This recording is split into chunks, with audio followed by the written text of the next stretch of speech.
Hello everyone, this is Planckera, and welcome to my universe. Here early today, some stuff came up, and I wasn't going to be able to stream at my normal time, so I figured I might as well stream now while I have the chance. So, it gotta be earlier today. But it's okay, I think I can still get some stuff done. I was kind of looking at the face here, and I kind of felt like some of my features were improperly placed, and it was probably contributing to why certain things looked a little bit weird. So I figured that I'd go in and start making those look a little nicer. Oh no, I have dirt. Okay. Basically, the reason I can tell that something is not quite right is that when I hit my transform, okay. I was gonna say that there was some stuff out here, but I guess whatever I just did fixed it, so that's oh nope. Yeah, you can see my transform box is big. So I need to find which layer is contributing to that and trim it. Okay, so something in the eyes. Okay. So somehow I must have drawn something out here when I was doing the pupils, so I'll just select them. Select inverse and hit delete. I'm guessing it's still going to be an issue since it's like outside. Let's just get rid of all that. There we go. Okay, is that it? Is everything else inside the eyes where it belongs? Basically, I wanted to put a little bit of perspective on the eyes. And it would very much be a pain if my box was way bigger than it needed to be. So, here we go. Just gonna use the perspective transform here, and I'm gonna push the top in just a little. Not a lot will be changed. It's just gonna be a tiny, tiny, tiny subtle effect. But I think it'll actually make a pretty big difference.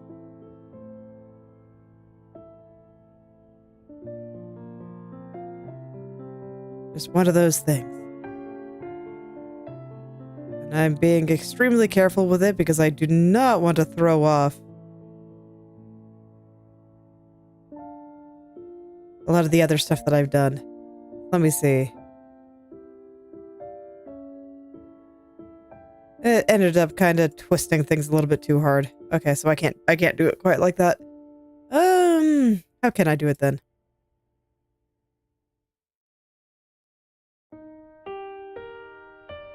This one especially, I just, I want to make it look like her head is going back a little bit more. I'm just not quite satisfied with how it is right now. And I don't know if I can do it very well with liquefy. I guess I'll try.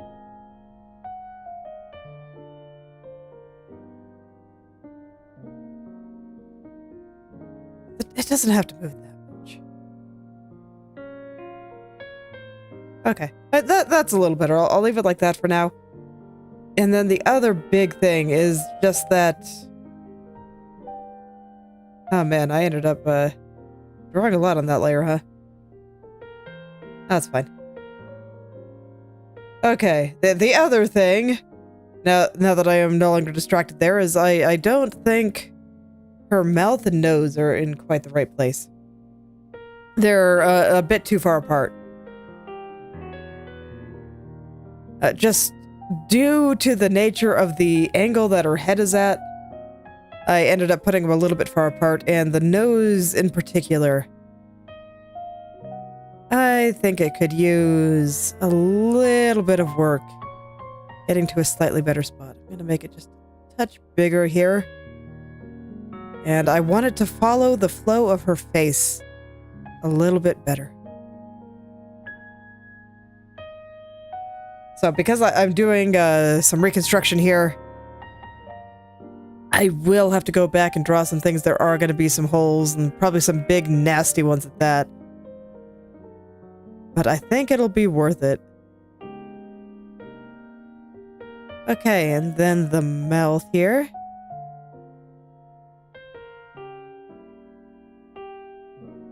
I might have to, like, redraw her cheek blush and stuff. But if I do, that's okay. That is something I can do. And it's always a little bit hard when I have to do big reconstruction like this, because nothing looks quite right, because there's just these big old holes everywhere. So I kind of have to estimate, and sometimes it takes me a couple of tries to get it right.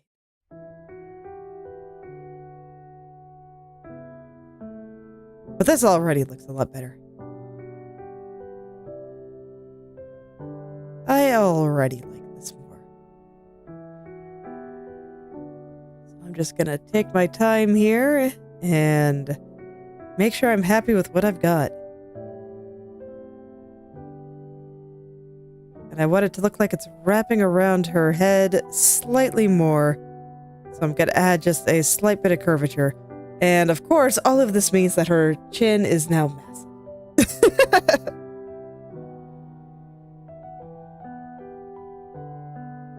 And it is unfortunate. But I can redraw it and make it all better. But first, I want to fill in some of these holes. Just because it's going to be very, very difficult to see while they are there. And to be fair, I do plan on leaving the chin a little bit big, because she is looking up, and that does make the chin appear a little bit larger.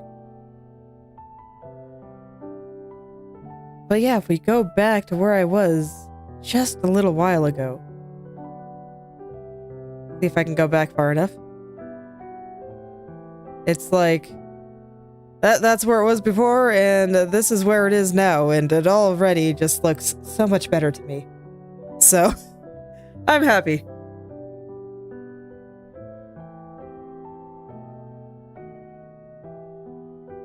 I am. So I'm gonna slide her chin stuff into place here.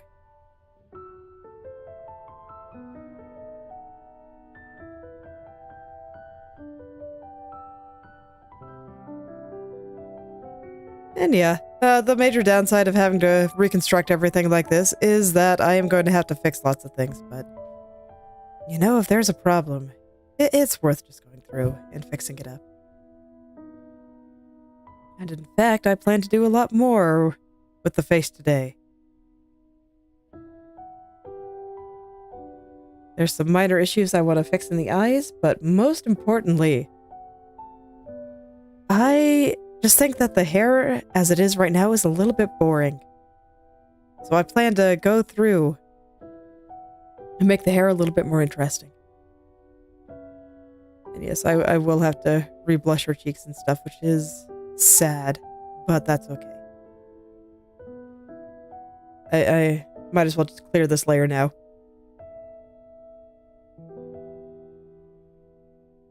I'm gonna have to redo the whole thing.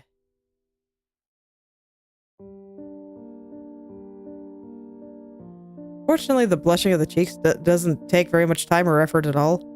So, or at least that, it's really not a big deal. The hair, on the other hand, is going to be a little bit more of a thing. But basically, when I looked at it, I was just like, this just does not feel interesting or dynamic enough. And I eventually figured out why.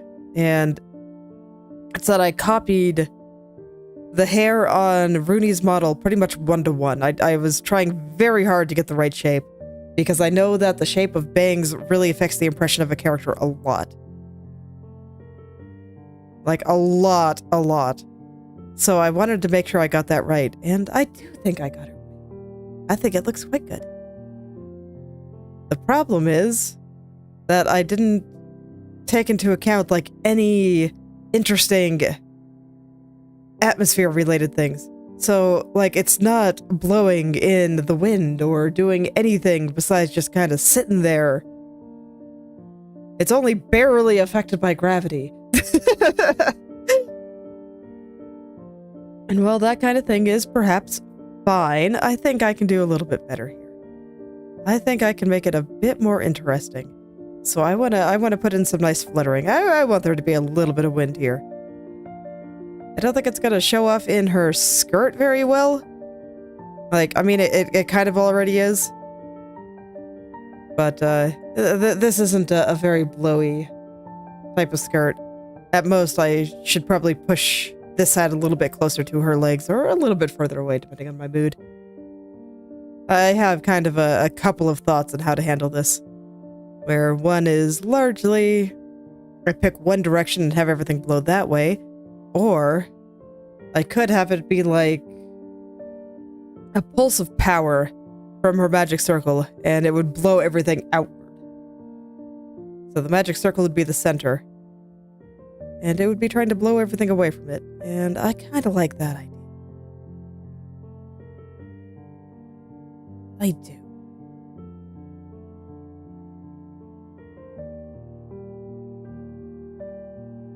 Okay, so now I'm gonna resize this to suit the size of her hair here. Why can't I transform?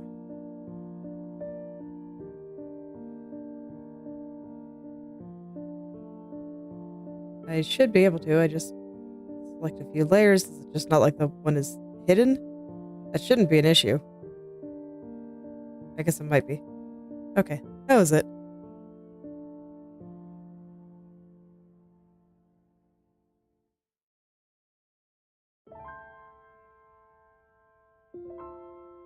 So there we go. Let's get all that kind of lined up with her hair again. And now things might be a little bit blurry, but no, it doesn't look too bad, actually. This eye might need a little bit of cleaning up, but everything else I actually think looks all right. And then, yeah, I see some spots in the eyebrows that might need a little bit of attention. Okay, but before I do any of that, I want to sit on everything that I just did and make sure I actually like it. Because, like, even here, I'm seeing that I think I still want to move the mouth around a little bit more.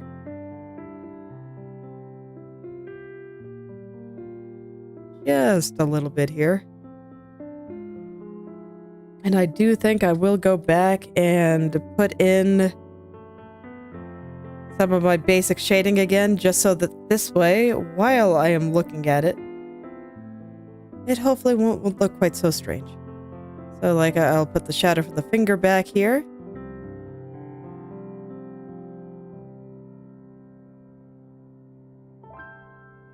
And kind of get rid of the holes and whatnot that I have created for my reconstruction and all that stuff. Just clean it all up.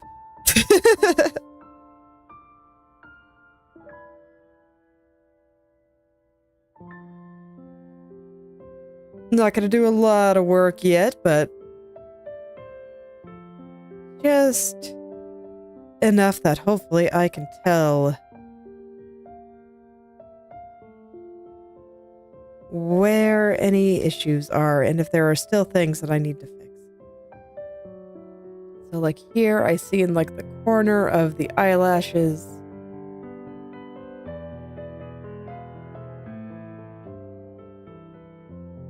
I actually think that this entire eye might need to go to the side a little bit. And I see that, like, or maybe just the entirety of both eyes. Just push him over here just a tad.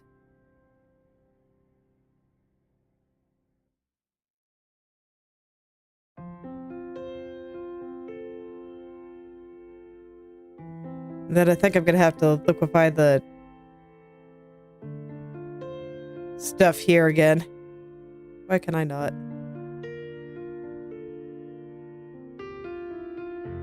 Face is not an empty layer. Why are you being like this?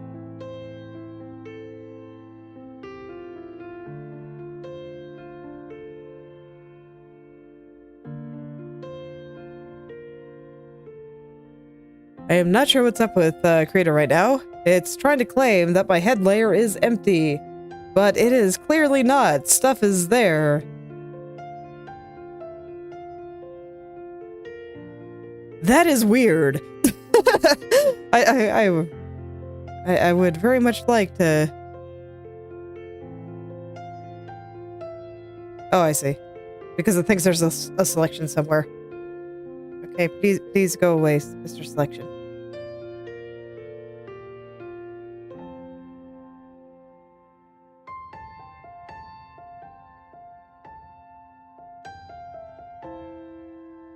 Okay, but it's not getting rid of this. Go away. Okay. That was bizarre, but... Well, technology, am I right? Anyway, let's actually do this now. That was awkward.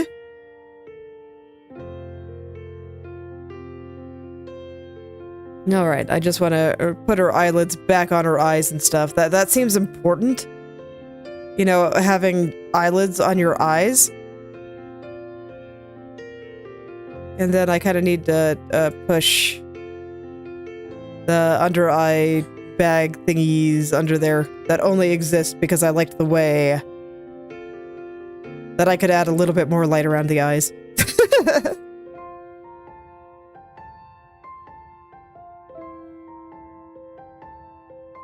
Okay. Just gonna push some things around a little bit and make that all nice and lovely. Okay. And before I clean it up any, I kind of just want to sit on the proportions here. Make sure that I like them. And if I do, then I will render them out again. And hopefully everything will be just a little bit better. I think she already looks a little bit better. Okay. So, now I want to go back over to the hair. How do I have the hair structured again?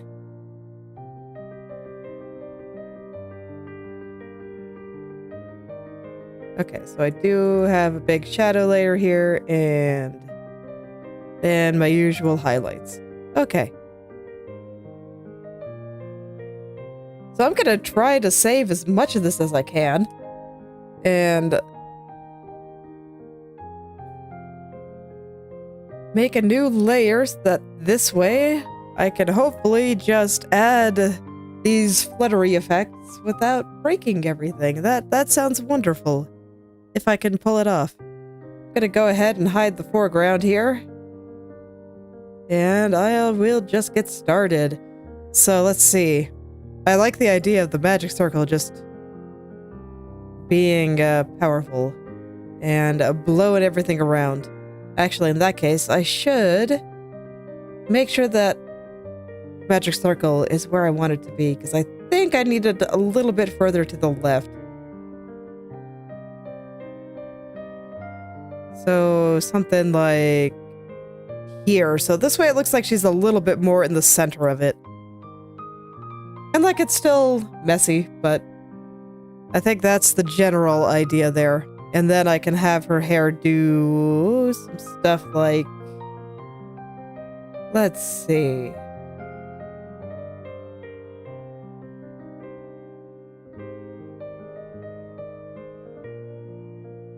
I do feel like some of this is a little bit low-key, so... What I think I might do is grab the whole thing. I will almost certainly have to clean up the edges here, but I just kind of want this to flutter out a little bit more. Do some interesting, impossible things.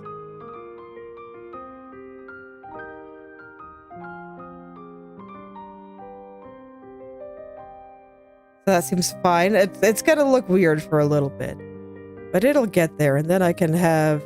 Oh, I have my airbrush. I don't want that. And then I can have my pen freak out. There we go. Some more just kind of flutter around with it.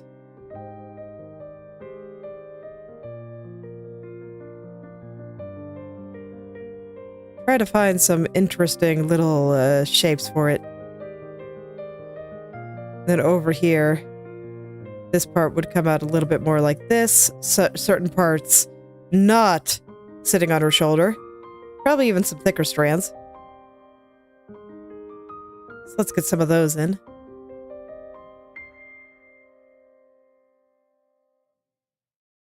There we go. That's pretty alright.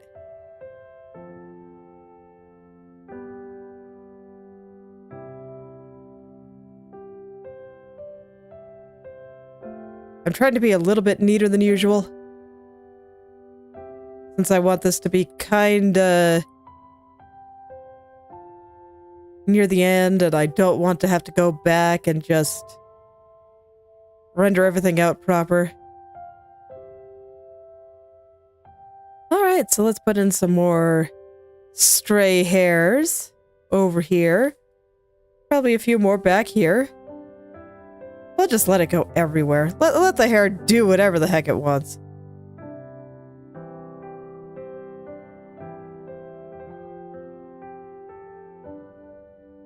And then I want some more coming out from these guys. Just going every which way.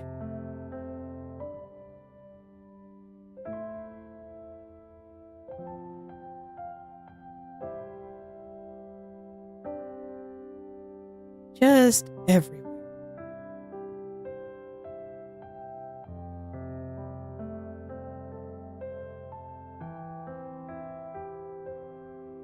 Okay, so that already looks a little crazier, so I am happy.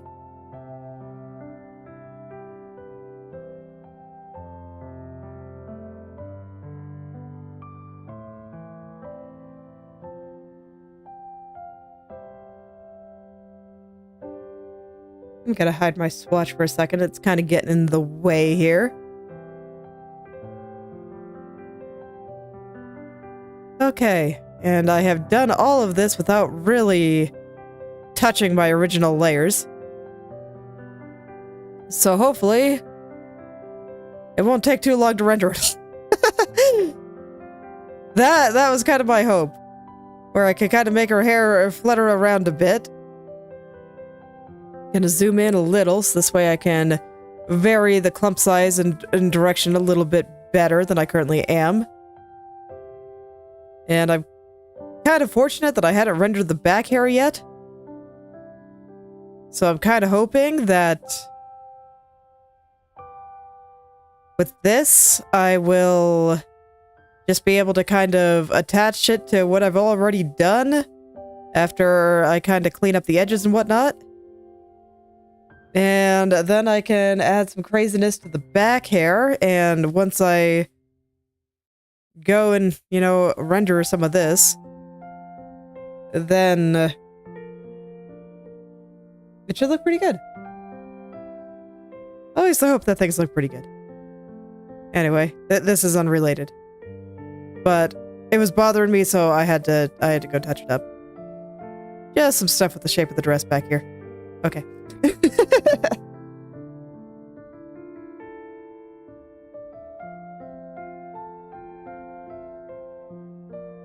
Then if I'm gonna do a bunch of wind blowing stuff, I kind of want to flip this up a little and have it be a little bit more blowing around and stuff.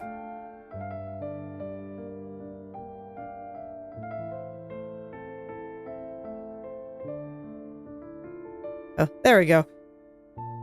Man, I really don't like the way the material of her dress looks right now. Fortunately, that is something I can fix up. But one thing at a time. One thing at a time. Let's go back to the hair.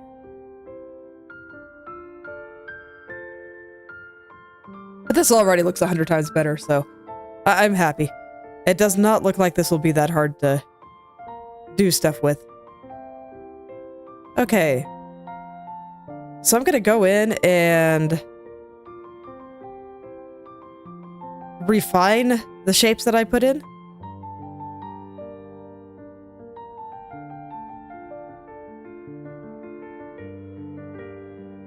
Just make them all look a little bit nicer. Right now it's pretty messy.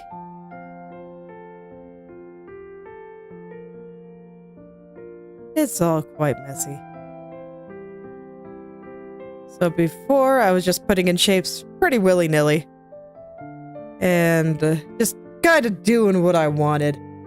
And now I'm actually going in and making sure that they all look interesting and they're not just all the same size and stuff like that. Stuff that can make hair look boring and not fluffy at all.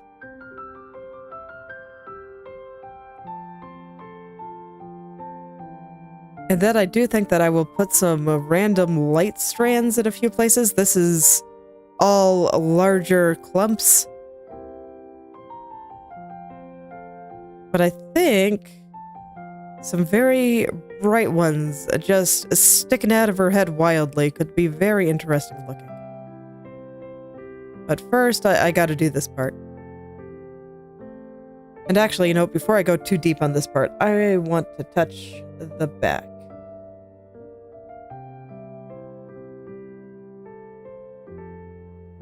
So I'm not gonna worry about refining things too strongly. We're just gonna put in some loose hair.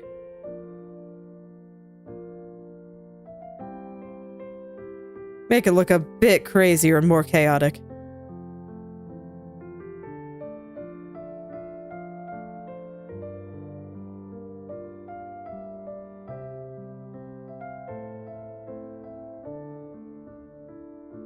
This way it's not quite all just flowing the same direction.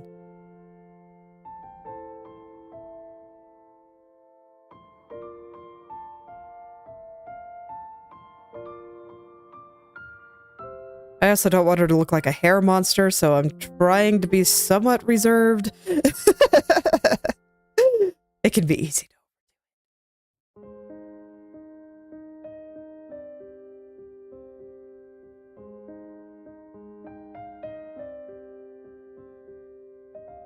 And I don't want to cover up all of my lovely background and all that too.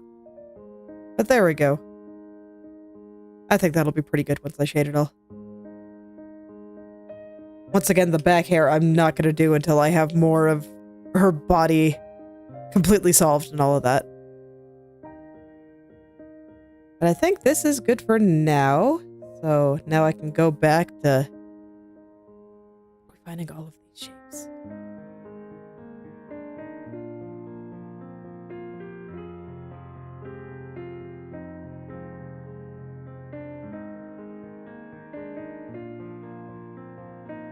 So I am going to be particular here.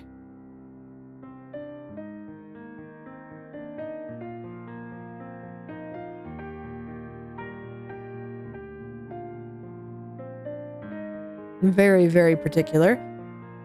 And actually make sure that all of these strands are kind of working together somewhat to give the impression that I want them to have.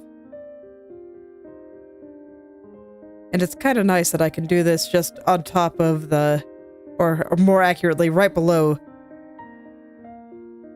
the drawing that I already did. So that this way it still keeps Runie's general hair shape here.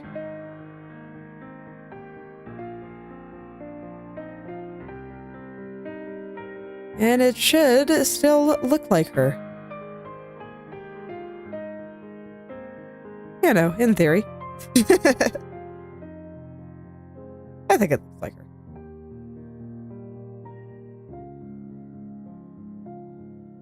And it is definitely more interesting, so I am happy.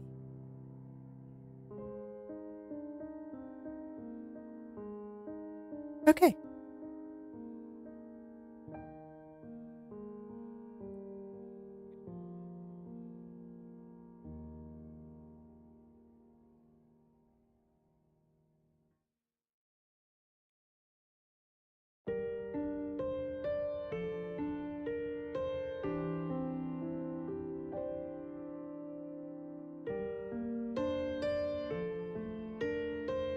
So from here, I'm just gonna go through, clean up the edges, like I normally do. And then afterwards, it'll get shaded like normal.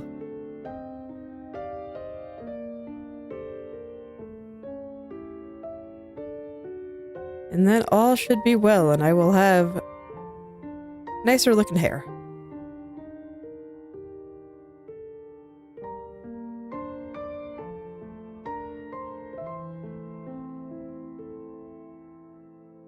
This is why I did the whole thing zoomed out at first. So that this way I could at least get the big picture in. And now, I know roughly where most of it's going. So I can go in and actually refine and perfect all of these shapes and make sure everything looks neat. So I zoomed out for the big picture perspective, make sure that all the chaos is working to my advantage, as opposed to just being completely random. And then from there, kind of tame it until it actually looks good.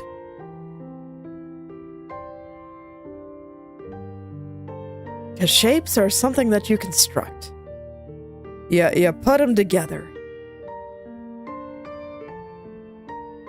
It's... Even if it's hair, it doesn't just have to be completely random. The hair strands can all work together to make a lovely picture. So I just need a moment to kinda tame them and make sure that they're actually doing something nice instead of just whatever my hand decided felt good in the moment. The hand and the brain can work together. And like, this is an awful tangent. Don't worry about it for now. I will fix it once I work on her wrist frill thingy.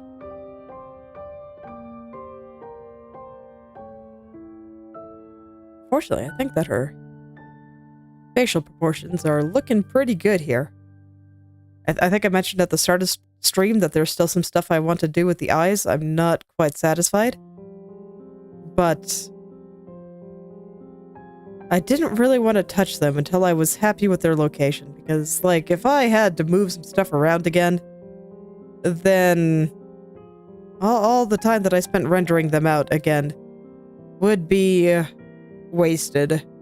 So I wanted to make sure I'm happy. And I am pretty happy now. I think it's looking pretty good.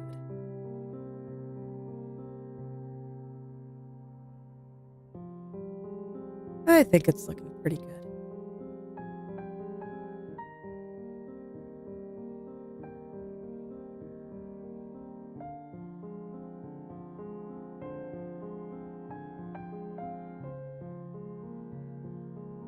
Okay, I want a couple of loose ones on this.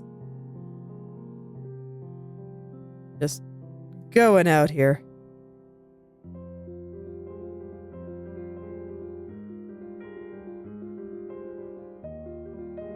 I never did put loose strands on the original layer too. I probably want to.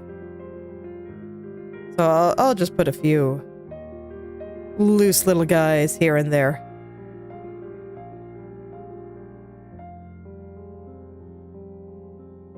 Once again, just making things a little bit more interesting. I think over here's looking pretty alright though. This is pretty good. I think I'm happy with that. Okay, let's get the back of her head here. I'm still just using the base color for now. I will shade it proper. And I find trying to do any detailed shading while I'm focused on the shapes to be a little bit difficult, so I don't do it. I do them one at a time. And I will only add some amount of shading if I'm having trouble seeing the overall 3D forms of the hair, but right now I am not, so I'm not going to worry about it. All is well. Okay, I definitely need some more just coming off wildly here. Probably floating upward.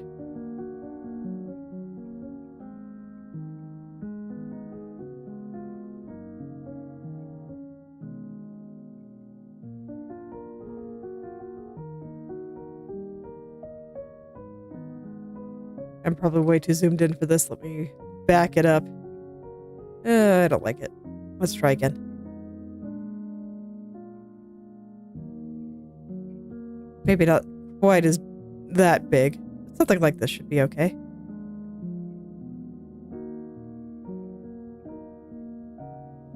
After all, I want it to be power from the magic circle that's making her hair blow around. So, making it go a little bit more upward like that, I think is a good idea.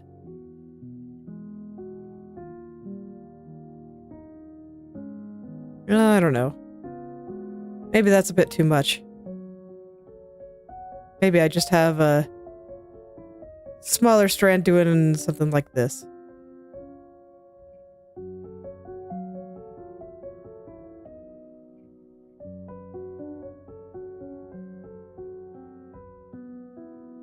And then just have a couple of like crisscrossing smaller strands kind of heading up like this. Yeah, I think that's pretty good. Okay. Here we go.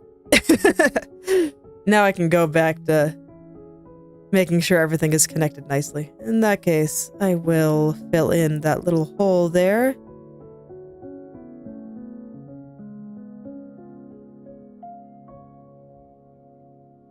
And let's see, from here... Yeah, I'll just carry on here, and after I shade things, I'll worry about some more crazy tiny hair. Should be good. It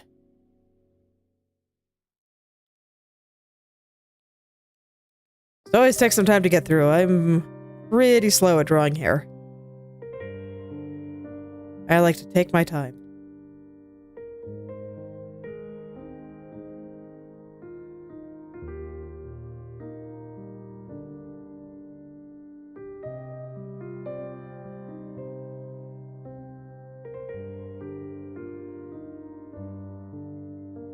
Okay, but all of this still already looks reasonably smooth.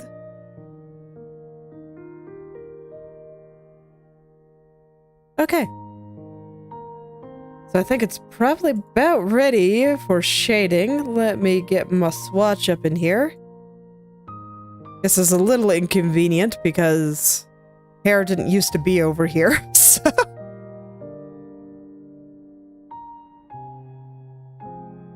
Okay. I'm gonna have to hide it in order to actually start drawing things. But here we go.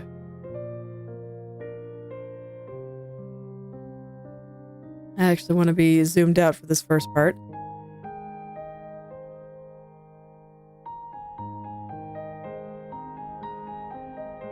And then I might need to add a little bit more shadows and stuff to my original layer here, but that's fine. I'll cross that bridge when I get there. Just in order to properly blend these strands.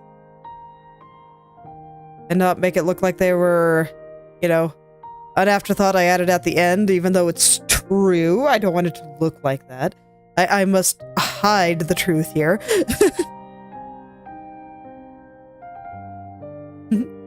Hello there, Lagger. All right. Well, happy to share my process at least.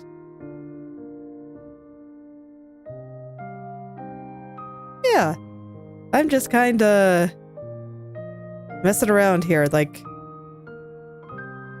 basically what happened here is I drew the hair, but I wasn't really happy with how it was looking, so I'm going back and making it look better. And I already think it's much better. Like, if I hide what it looked like before, and then just what I added here, it's a lot better.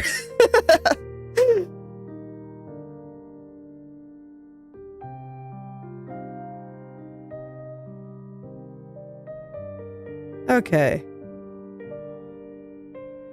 So I'm trying to avoid having to re-render everything I did before, but I'm probably gonna have to do a bunch of it.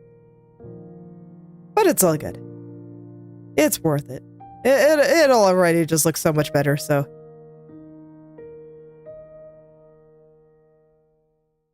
Okay. Yeah, I think that's pretty good. Back up to my swatch. I'm gonna get my light color now. And let's see, where are the light parts gonna be? Well, thank you.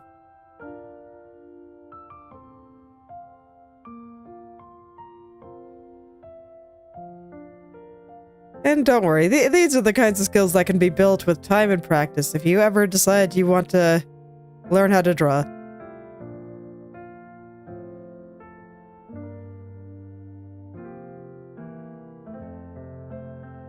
So once again, I'm kind of paying attention to where my light source is here, and it is not the moon. The moon I'm handling with a different method. It is the light from this magic circle at the bottom of the screen. So everything is lit from the bottom here. And the moon is going to be something else. So this side's not going to get a lot of light, because it's all kind of going behind her, but for these ones out here, I think they need a little bit. Okay. And now I guess I will do a little bit on the highlights layer.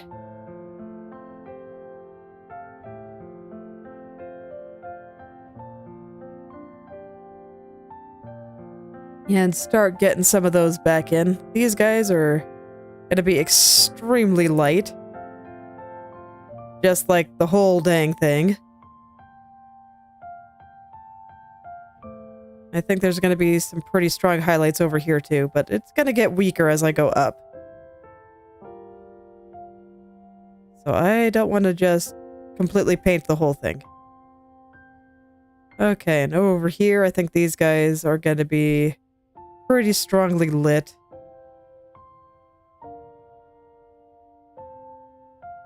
Up here, I think it needs a highlight, but I'm not going to line it quite like I was down lower.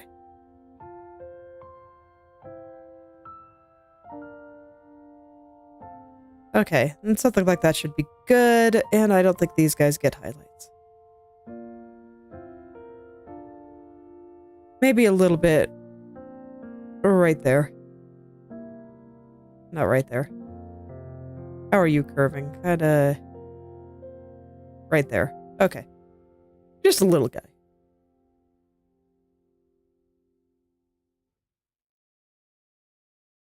This is a little bit awkward because one of the things I like to do with hair highlights is I duplicate the layer and blur it a little, but I've already done that with the original one, so I'm gonna have to be careful about which parts I duplicate, but that's fine. I'll just use this selection. Okay, and then back to the original layer.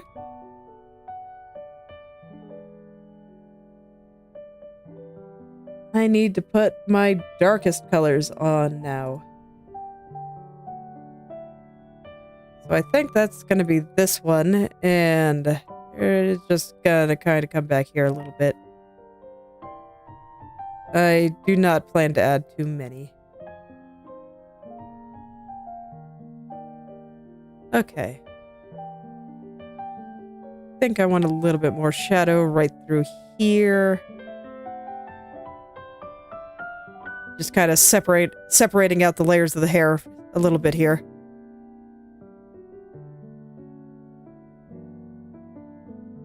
Okay, and then indeed on the original layer, I do need to put a few shadows right through here in order to properly blend in the rest of the hair here. Over there I think is fine.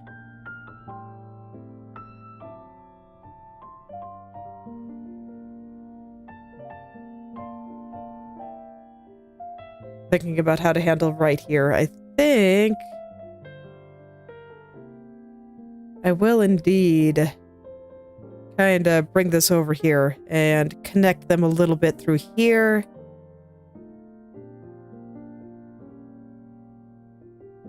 Give this kind of hair texture. It's one of those things that doesn't explicitly make sense, but I think it looks good, so it's fine. Okay, and let's see from here.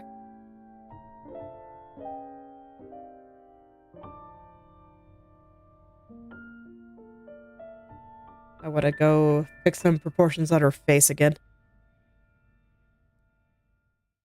It's alright. I will get back to hair momentarily.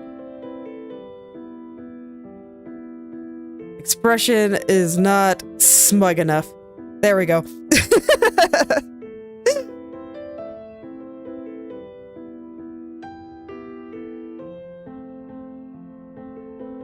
Let me see. Is that mouth in the right place? I think her eyes are also a little far apart.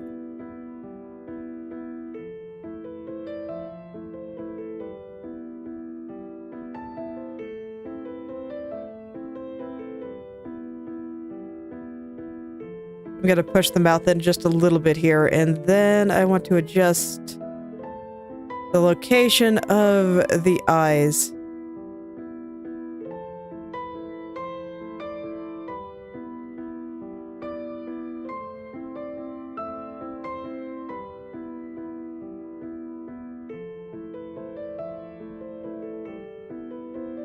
They just feel a little bit far apart here. And I mean, I was revisiting the hair. I mean, I knew I was gonna fix it up eventually, but I was doing it now because I wanted to have some time to not look at the face and make sure that it was all looking the way that I thought it should.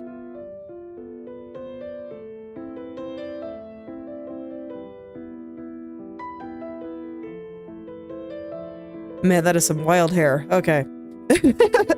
I might have overdone it a little, but I think... No, I think it's okay. Yeah, I think it's okay.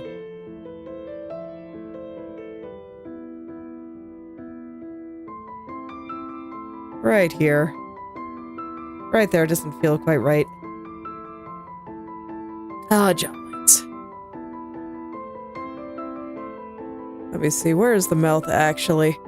Like, I have it a weird shape, so sometimes I have a little bit of trouble following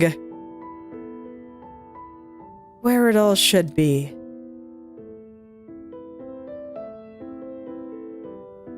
Like, it's highly unnatural. It's going up way too high to... If this was a realistic drawing. Like, for anime, it's fine. You can do what you want.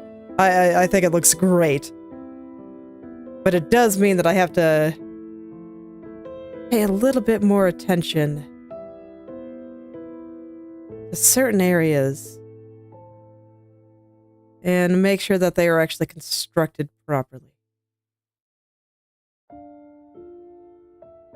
I'm gonna hide the hair for a sec. We're gonna go bald for just a minute here.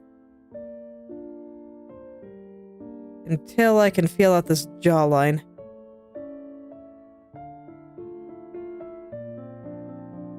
Something about it doesn't feel right.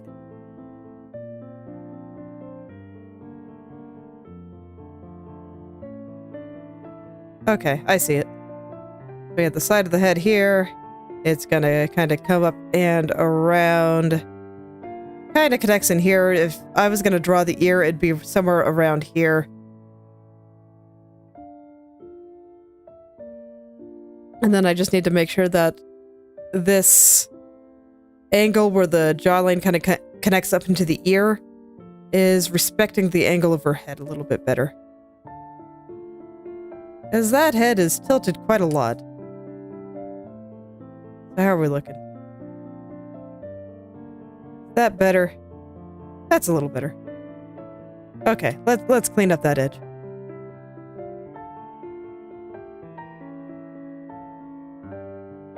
It's alright, sometimes I just have to take a little look in order to understand where some of these things should go. And I'm sure it's tempting when something is going to be completely covered by something else. So in this case, the back of her head is going to be completely covered by hair. To just not draw the thing, because it feels like extra work. But a lot of the times, it actually makes your life a little bit easier. It does. Where's my swatch? It really, really does. So you don't necessarily want to skimp out on that just because it feels like extra work. Because when you can go through and actually double check that everything is right, it's quite nice. It is quite nice. And so when something feels off, and you're just like, man, it feels off, but I don't know why, that's a great time to just go through and actually draw out the parts you can't see.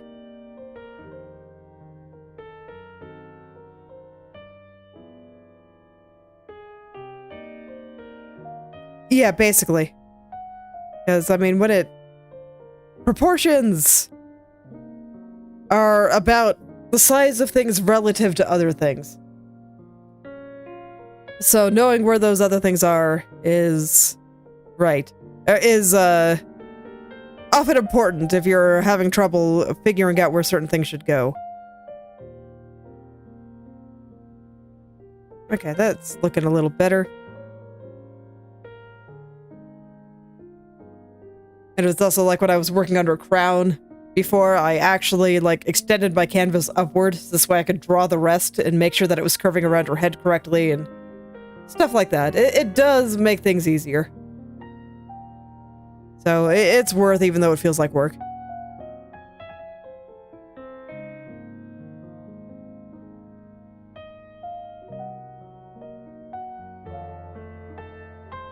Are her eyes still far apart? Or is it the nose that's in the wrong place? No, I think nose is good.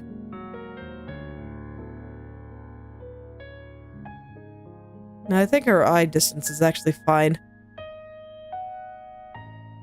Why does her head look fat?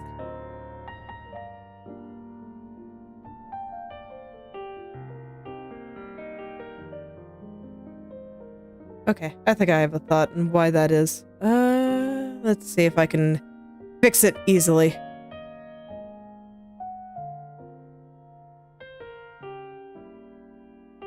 Just gonna gently push it in. It's mostly the back of her head, so hopefully I don't have to do too much here. Okay, and then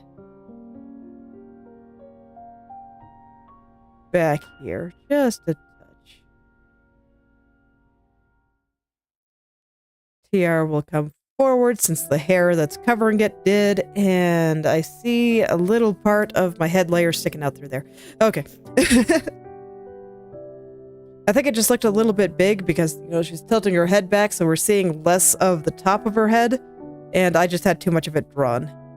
So I think that's why it was looking a little fat. And then this here.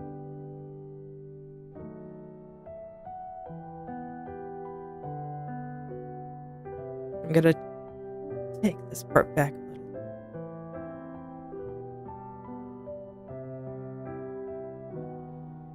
That's looking a little bit more like a side plane as opposed to like a loose strand. So I'm just kind of taking it out. And I'll let this loose strand feel a little bit more separated from everything else. And then this part can come from somewhere else. It can look like it's coming from further up as opposed to just kind of a bit of hair that's coming out like this. So there we go. Head no longer looks nearly as fat. Alright, so I'm gonna zoom out and check everything. Started today's stream with some issues in the face where I thought it looked a little bit weird, so I definitely want to be very much on that. I think the nose is actually too low.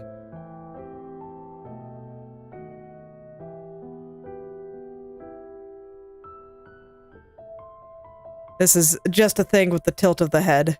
She's tilting her head back so her nose appears to be closer to her eyes than it otherwise would be in normal circumstances.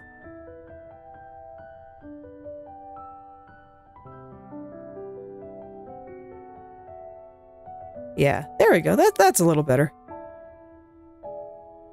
And I actually don't think her mouth is too low here. Even though I made it a little bit further away from the nose, I think it's okay. I could conceivably push it a little bit higher if I wanted. I might want to, but... Let me look away for a few minutes again. I'm gonna go back to rendering hair, and then I will check it again. I'd like just look it away for a little bit, give my eyes time to adjust to things.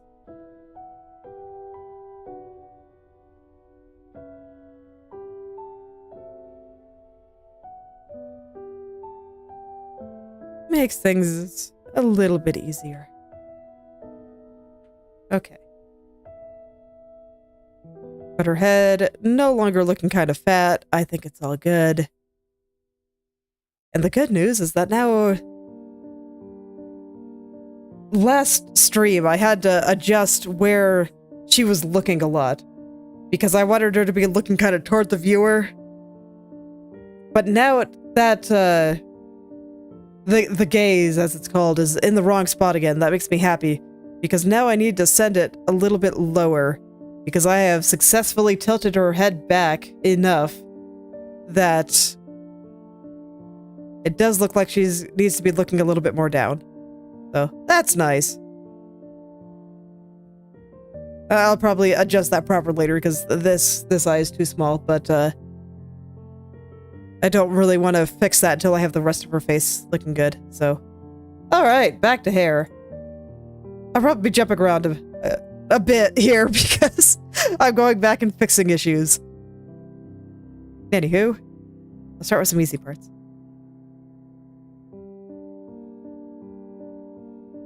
The way I like to do things is I like to start with the shadows.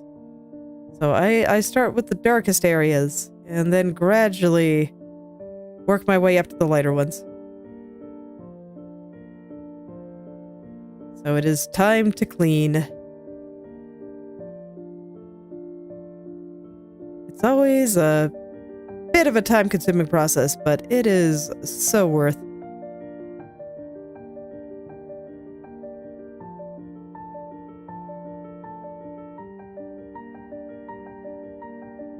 So now I can get the hair looking nice and shiny.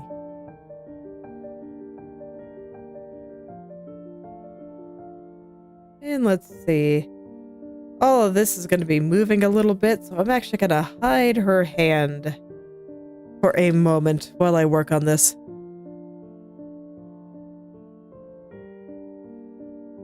It is in the way right now.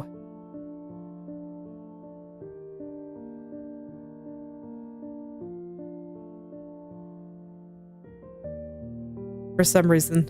This just reminds me of why I don't generally use screen tablets. I've been trying to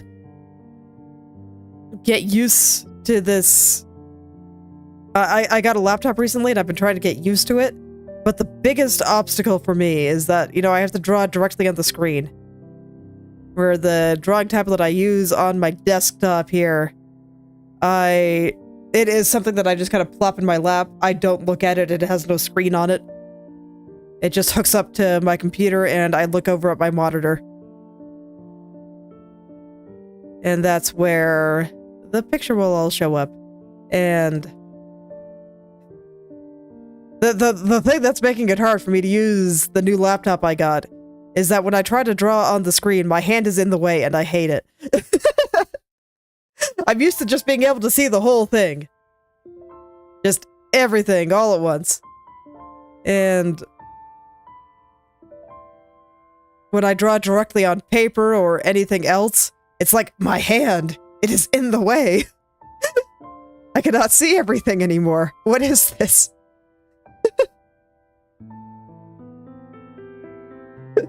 So, I'm still trying to get used to that, and it's hard. It's really hard to get used to something when you're used to a different method. And it drives me nuts, man.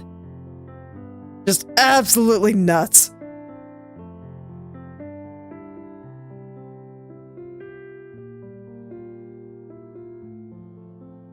Actually, probably... Oh no, I did move that into a better spot. Okay. It was funny because I remember when I was a baby artist and I got my tablet for the first time, it took me a really long time to figure out how to actually draw with it because I wasn't used to looking somewhere and doing something else with my hand, and I had to learn how to do that, and that was definitely challenging. But now I'm trying to do the reverse, where I'm used to just looking somewhere else, and now I'm having to get used to having my hand in frame again. And it feels weird.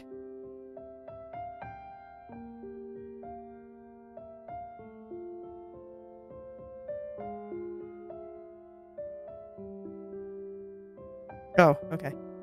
I was like, why can I not get these lines smooth? And it turns out I was sitting there at 133%, which, for whatever reason, just always looks bad to me. I am not sure what is up with the zoom levels in Krita sometimes, but for whatever reason, I can just never get anything to look good when I am zoomed in to 133% and 266% specifically. Everything else is fine.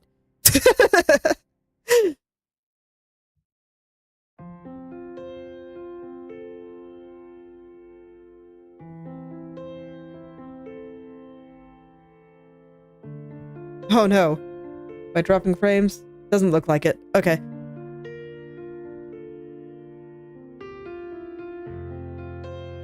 It is. I just like the idea of being able to draw even when I can't come sit at my desktop, so I've been trying to learn how to draw with that laptop. It's just been an adventure.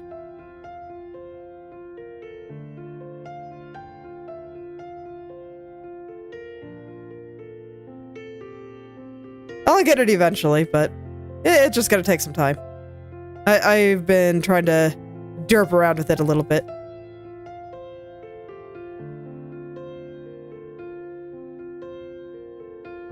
But I think it'll be nice once I finally get it. I'm gonna hide the highlights for a second. I just want to focus in on these shadows here. And I also see that I have a couple like little holes here and there, like here, where I didn't quite fill things in properly.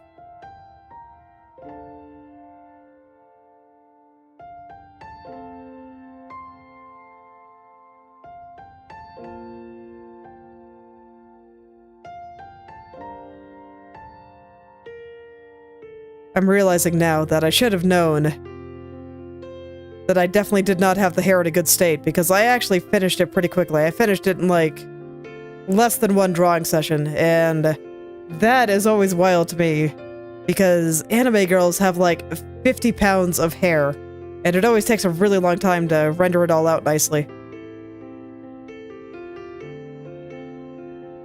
So I should have known that that was going a little bit too smoothly there. And that I did not give her enough hair.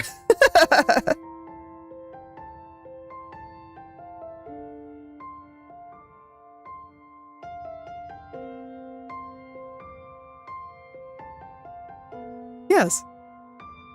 They have so much hair.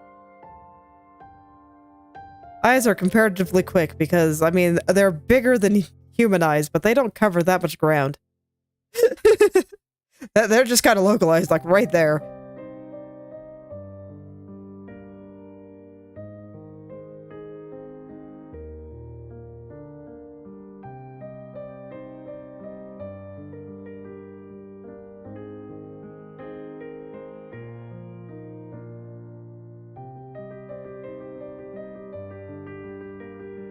Okay.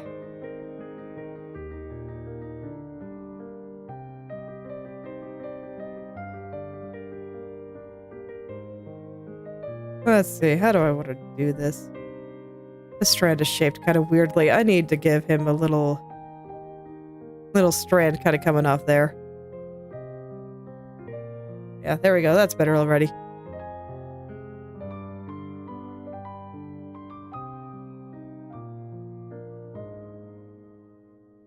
Everything looks so nice and voluminous. So I am happy.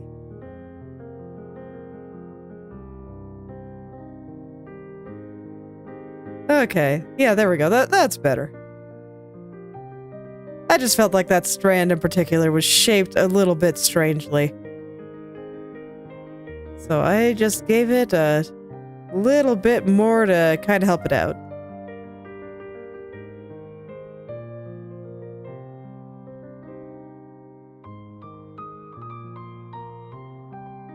Okay, and I want this to be thinner. I'm using this line to kind of show where that little strand of hair right there is. But because the light is coming from below, this is not a realistic shadow, so I'm trying to keep it really thin and make it look a little bit more like a line.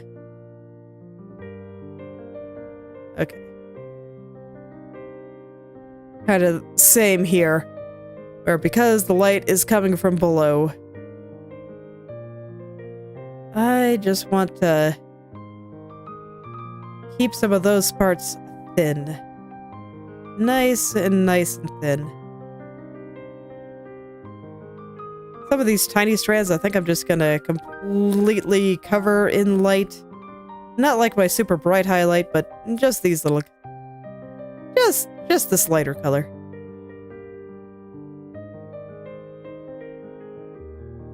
Okay. That should make them a lot less of an issue here.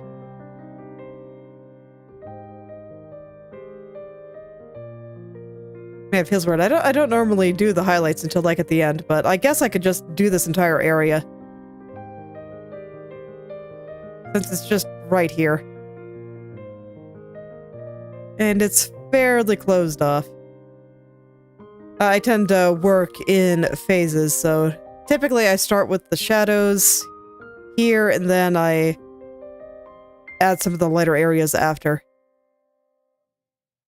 My brain just decided to do it differently this time for some reason. It does that sometimes. But I had to do it all eventually, so I didn't really feel the need to stop it.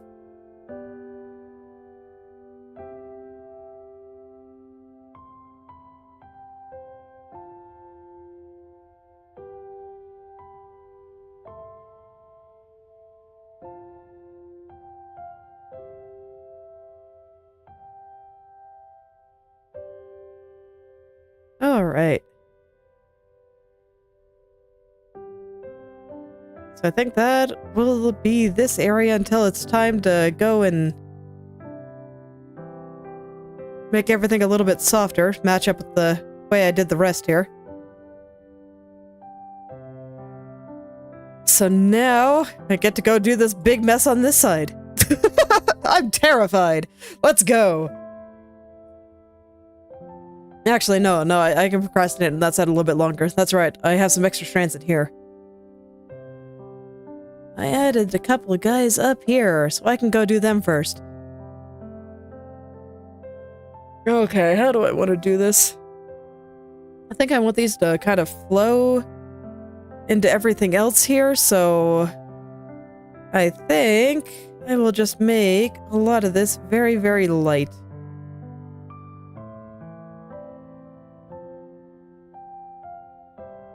Yes.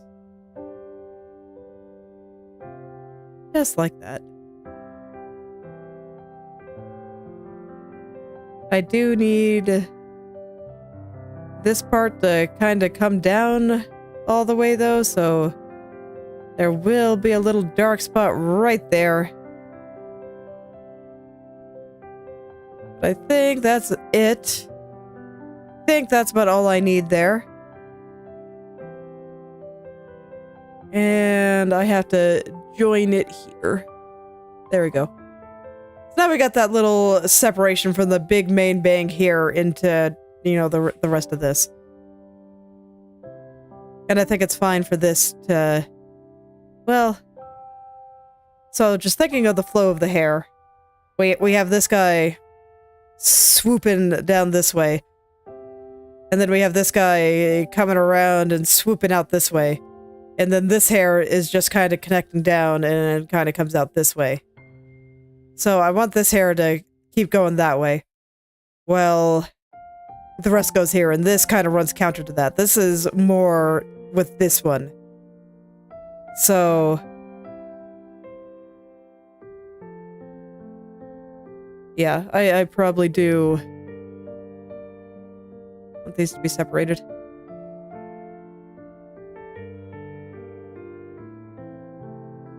I don't think I'm going to put a dark shadow on this one, though. I think I'm just going to keep it mostly in light. Although it is next to her face.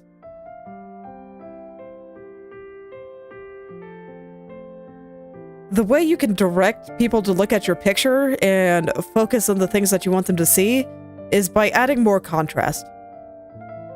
So people will generally look at areas of high contrast before anything else. And given I want people to be looking at her face, I am debating on whether or not I want to add a shadow here or not. Because it might add more contrast, it might not. It does add a little. Is it good, though? Let me make it a little bit nicer, and then I will decide. Because, like, maybe it only goes down, like, halfway, as opposed to the entire way. I don't know.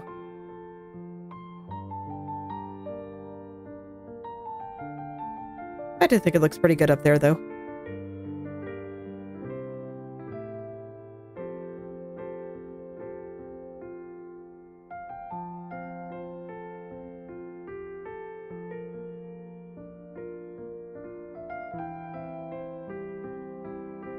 Yeah, I think that's good.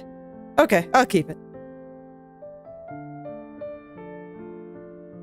Okay, time for the mess of hair over here now. Oh boy. This is where I'm like, man, I drew all the hair, and now I have to render all the hair. How could this happen to me?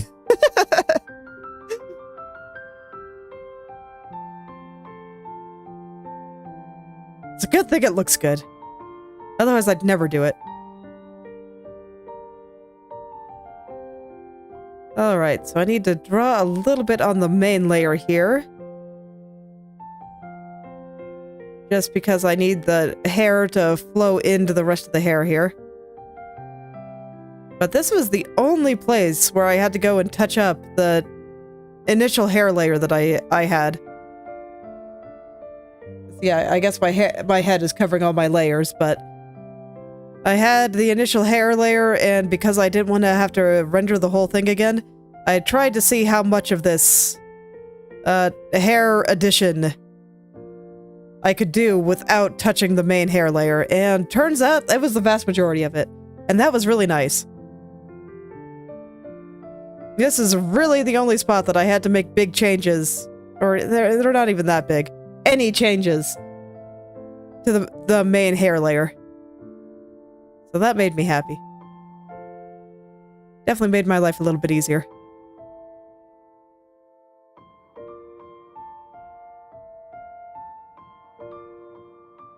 So I was able to add all this without having to just redo the entire thing, and well, that's just lovely.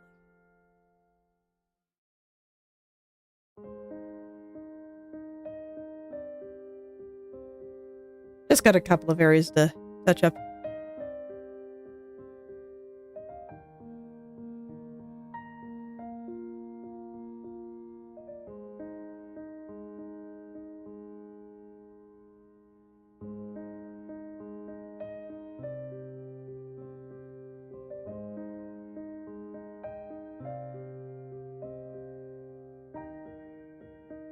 Okay, and I've also looked away from her face for a while, so I might see about going in and see if I still like the way that her face looks, or if I need to go back and change anymore.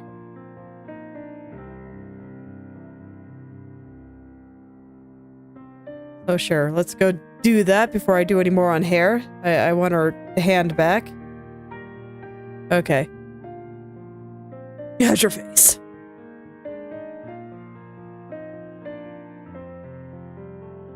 How's your face? Anything I need to change? I think I might need to liquefy her eyelids again, but that's fine.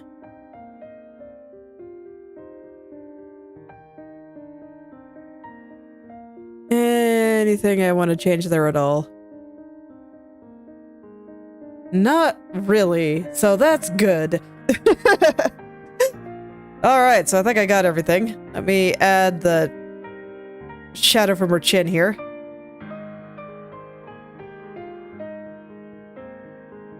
That'll all be smoothed out in a little bit. I just want to put it back. That's too low. I put it in the wrong spot. Kinda more here. Okay. There we go. Let's see here.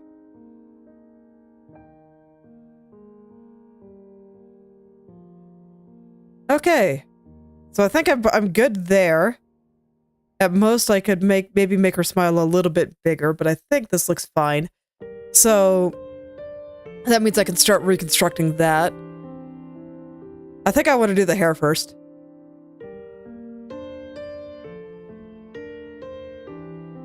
Let me go ahead and fix this eyeball though, because it is a little small.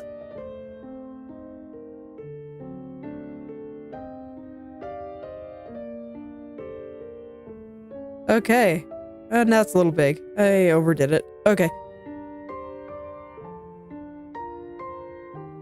After a while, you just kind of get the ability to feel it.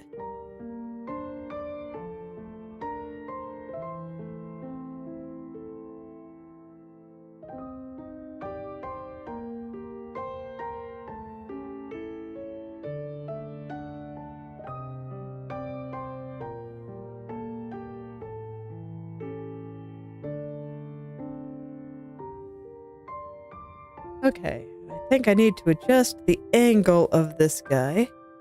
I'm just gonna tilt him a little.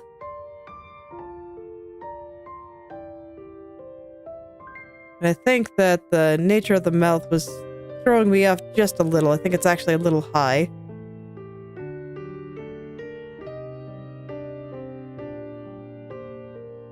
Alternatively, I think this one might also be a little bit low.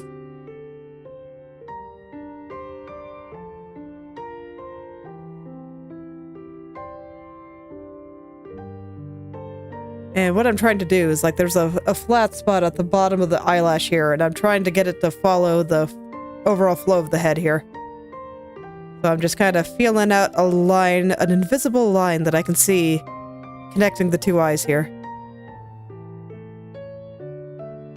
Okay. And then eyebrows, send up a little higher. Yes. So here versus here. Yes. Very yes. Okay, let's go liquefy that face. And put her eyelids and eye bags back on her face here. Important to have those things attached to your eyes. It's just awkward if they're anywhere else, you know? Okay.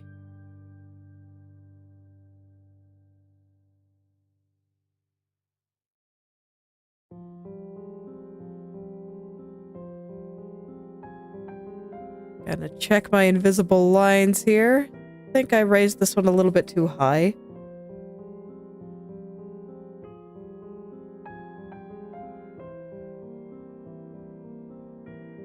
So I'll bring it back down just a touch. And there we go.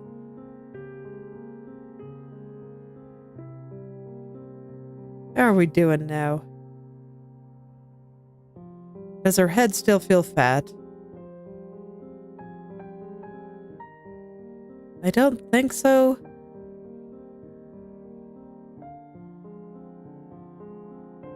Yeah, I don't think so. I do think that this eye is a little bit too far to the side here. I need to pull him back over here.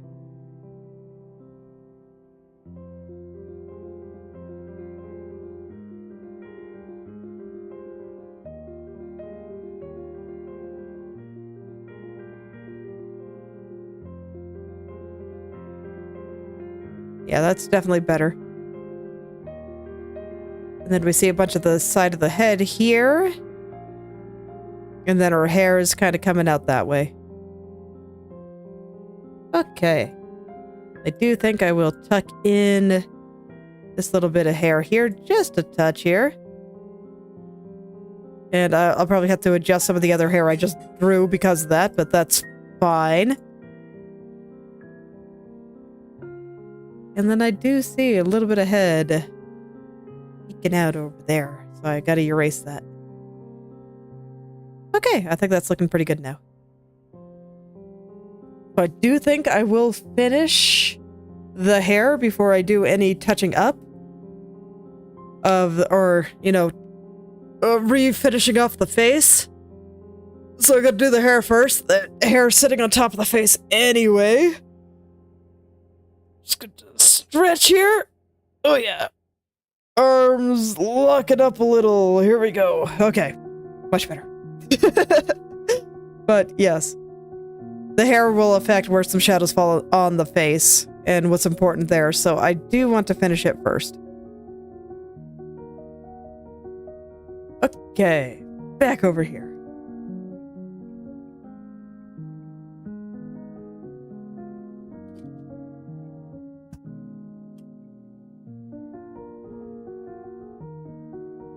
Oh, I have my airbrush. No wonder things aren't working. Okay.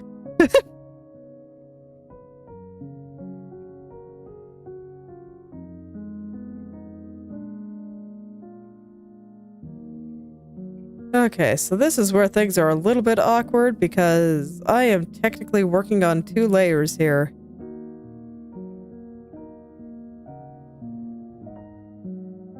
And I have to kind of switch back and forth in order to get everything looking good. I don't really want to merge them yet. So, I'm just gonna have to deal. It's fine. It's just mildly inconvenient.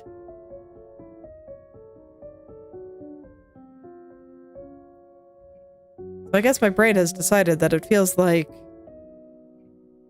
putting the light on at the same time as the shadows, and you know, it's fine. I can do it like that today. You can see this is where the next layer begins, so gotta have to go to the other one in order to get the rest of this on.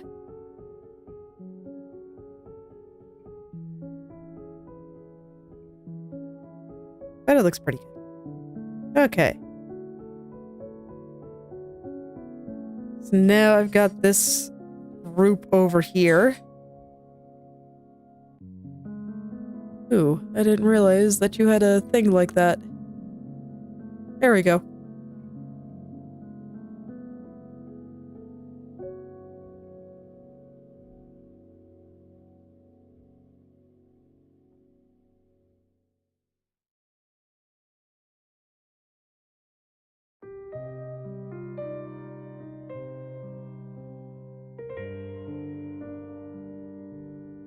Okay, so I feel like this strand's a little bit messy, so I'm kind of cleaning up his edge, too. Oh, no wonder.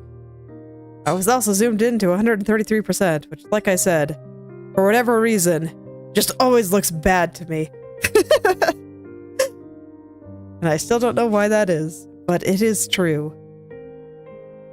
Alright, so I'll go ahead and fill in over here a little.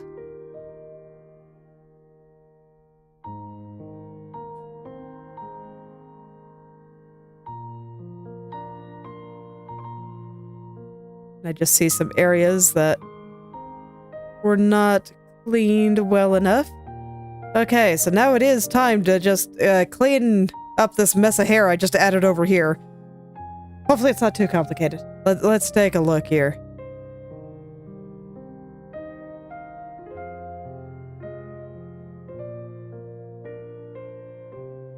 Let's take a look here. What do I got? What did I put down here?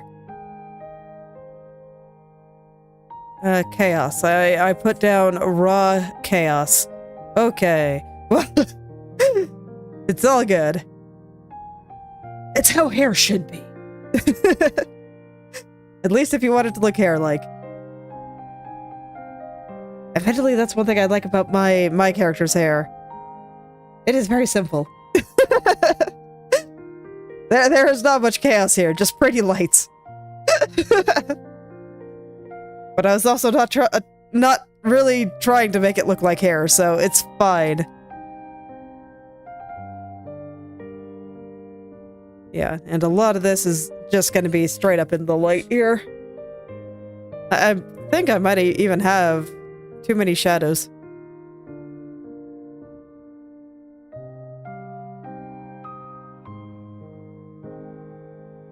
So I can kind of tone that down a little.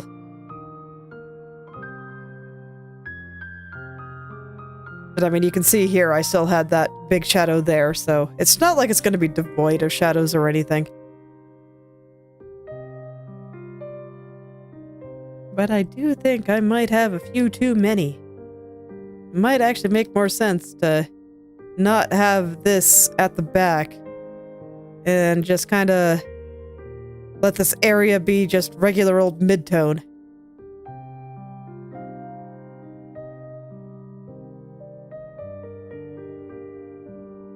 Make it look like it's just really being bathed in light here. I'll keep that shadow there, that's fine. Just the one. Just the one to kind of separate some hair.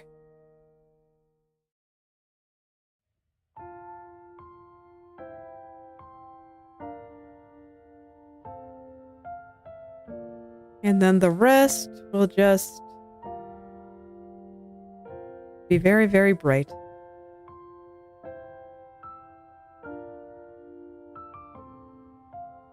So yeah, something like that. Even keeps my life easier, which I always appreciate, so here we go. Let's see, how do I want to handle this now? Always the question to ask. Okay.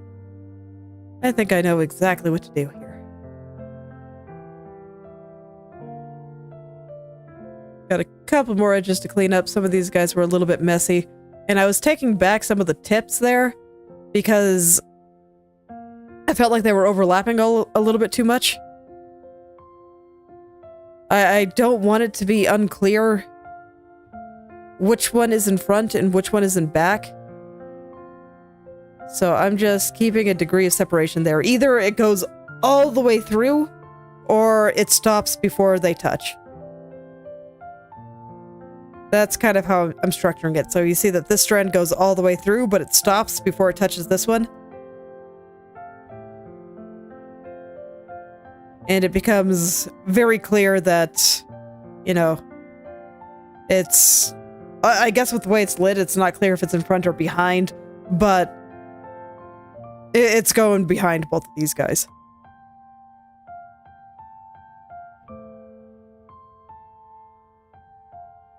And it just makes the structure look a little bit nicer. And this one, I just thought it had a weird shape, so I'm making the shape less weird. This one I'm going to extend out a little bit further. Okay.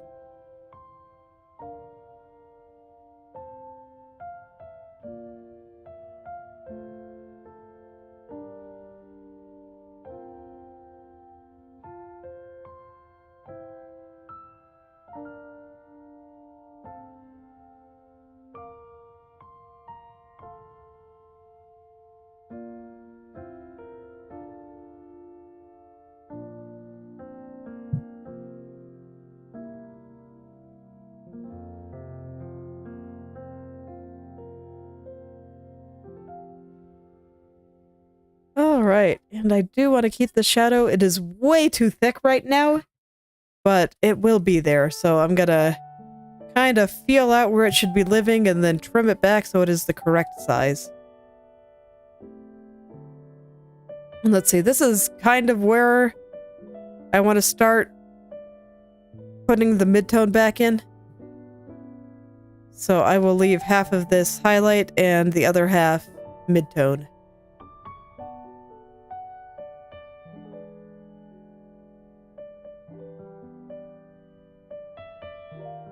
And then I'll just put in some triangular shapes because it makes hair look nice. Triangles are great.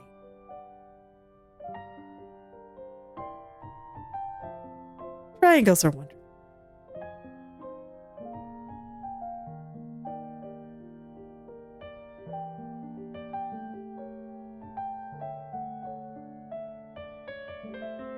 They are. I love them.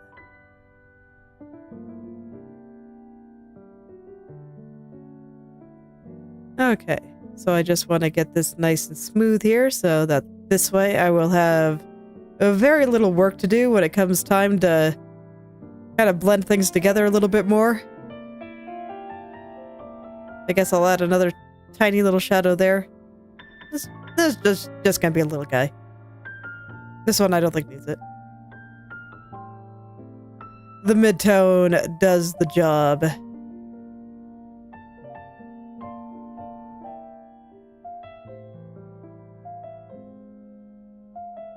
Okay.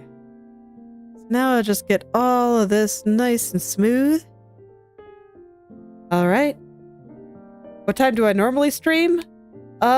Typically it's I stream at what is it? Like 10 a.m. UTC? No, that was my old time. I have a schedule posted in my posts tab, and it has the time on there. Sorry, I can't recall it off the top of my head, but normally it's a few hours later in the day. I started early today. And hello there, Star Queen. I am having a pretty good day so far. I've been drawing hair, which is always a bit of a thing, but it's okay. It looks really nice. I really like my changes. So, thanks for stopping by, Lagger, and I hope you have a wonderful day too. And I hope your day is going great, Star Queen.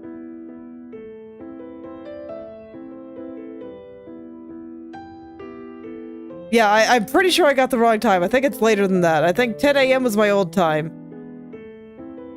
Now I don't remember. So, I think it might...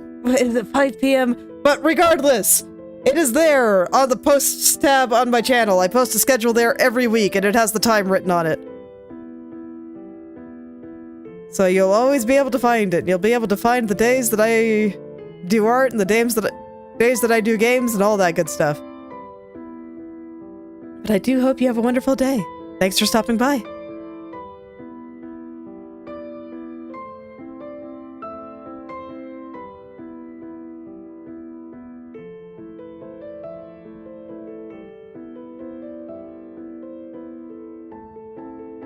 Alright, let's get that shadow looking good in there. I have to be a little afraid because I currently do not have the layer locked. I wanted to make sure where this met was looking really nice.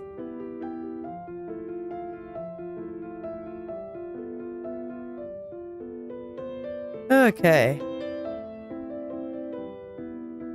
So I like this, but I feel like the thickness of these lines was getting a little bit too samey, so I'm gonna thicken up that one and keep this one thin.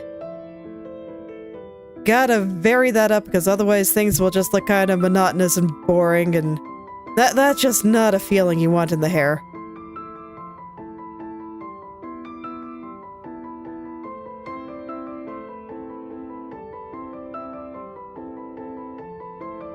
But I do try to put in little triangle shapes here.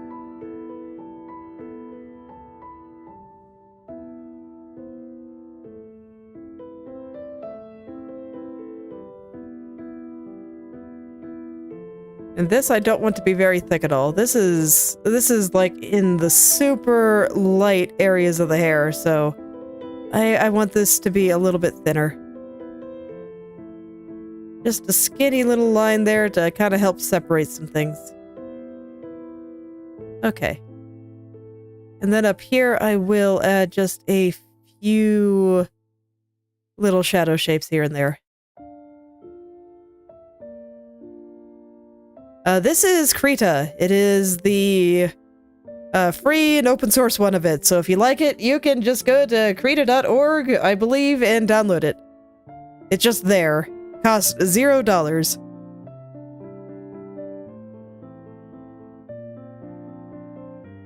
I highly recommend it. I think it's a great little program. Does everything I want it to do. So. Okay. Yeah, that's good. I think I want more light up here, though. So I'm gonna bring more light up there.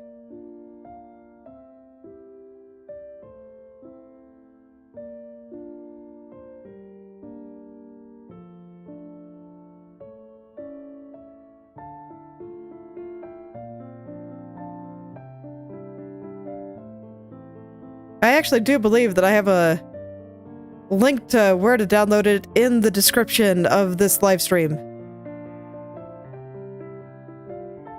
I think I've been putting it there. YouTube's being a jerk and not letting me make clickable links, but you can at least copy and paste it into your browser if you want. Okay, there we go. I think that's this lower part. Now I'll keep going up until I get back up to the roots of her hair.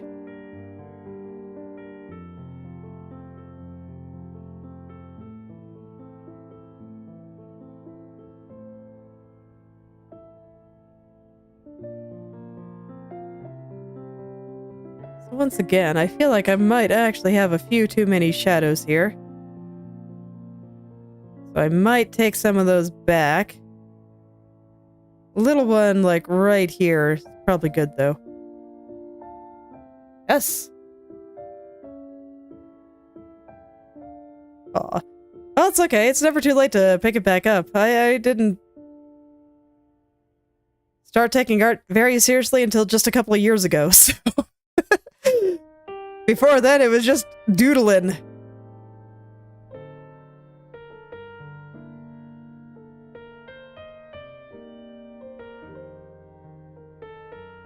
So you can always pick it back up whenever you have the time.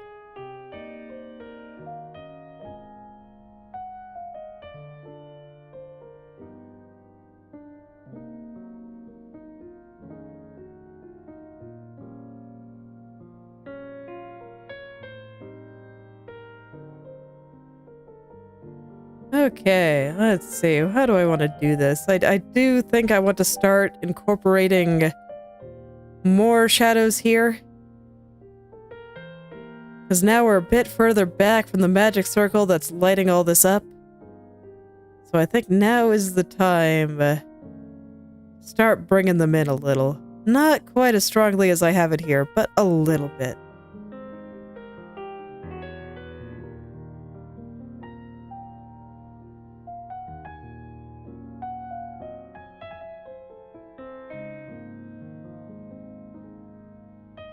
Yeah, something like that.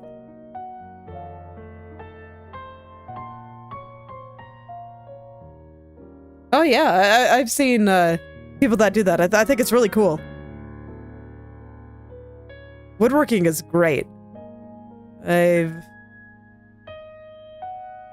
don't think it'll ever be something that I do myself, but I love watching other people do it.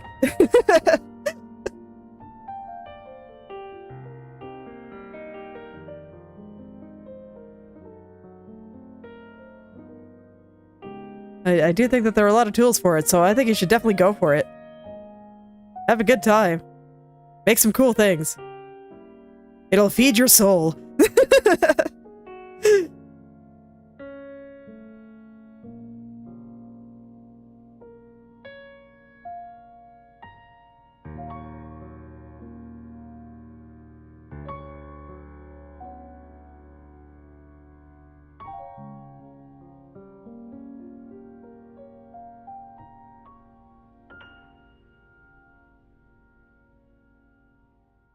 Okay, I think that's good there. Let's add just a little bit of shadows over here from where the hairs kind of overlap there.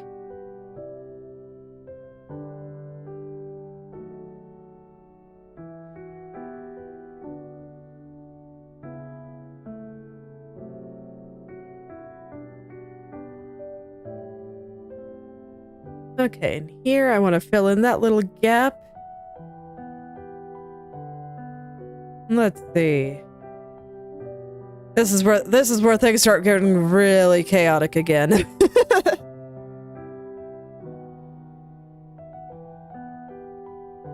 Oh. I didn't realize that there were very specific ones. Nice.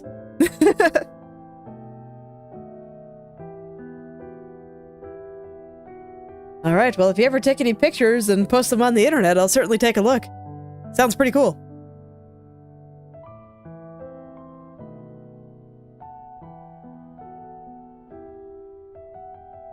What kinds of things do you want to draw on them?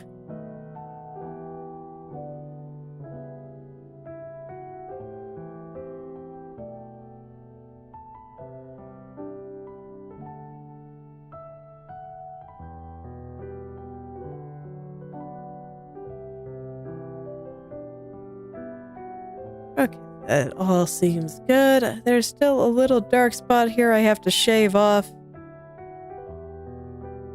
There we go. I think most of this can still be in light.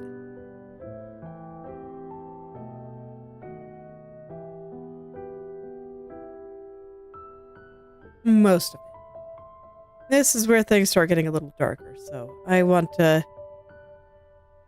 have the backside still be mid-tone at least.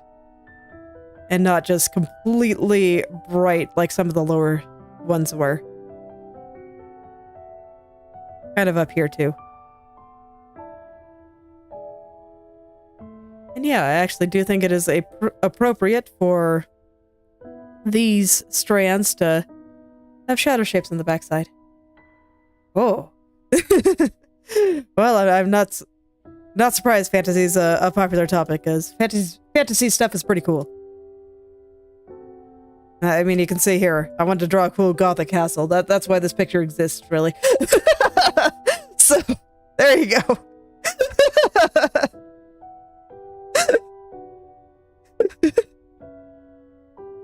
I haven't worked on it yet because I wanted to finish the character first, but I wanted to draw the castle, so there you go.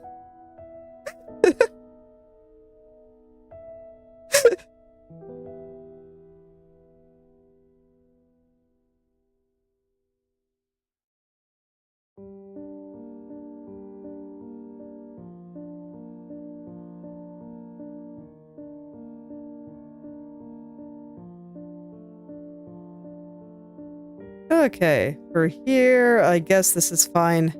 Just leave it at like this.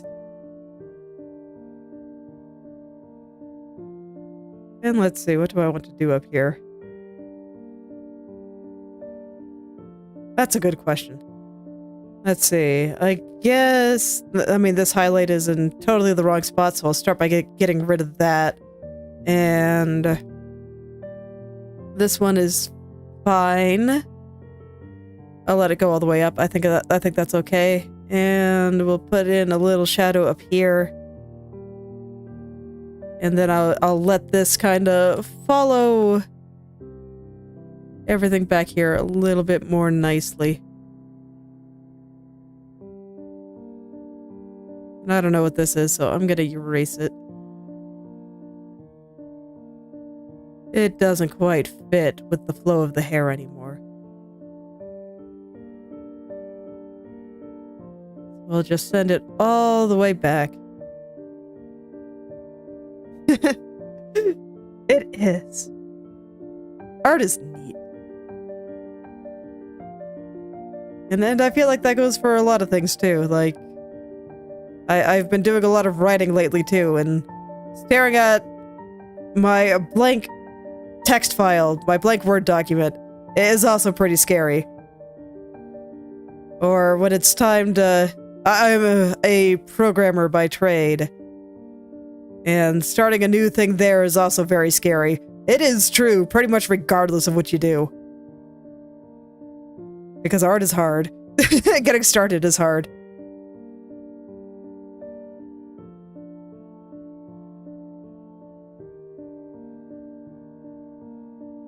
Okay, that seems good.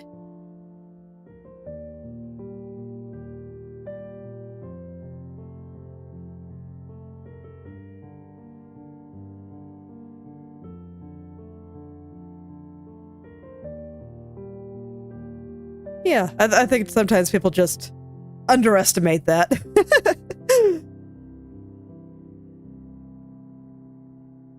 You just can't let the intimidation win.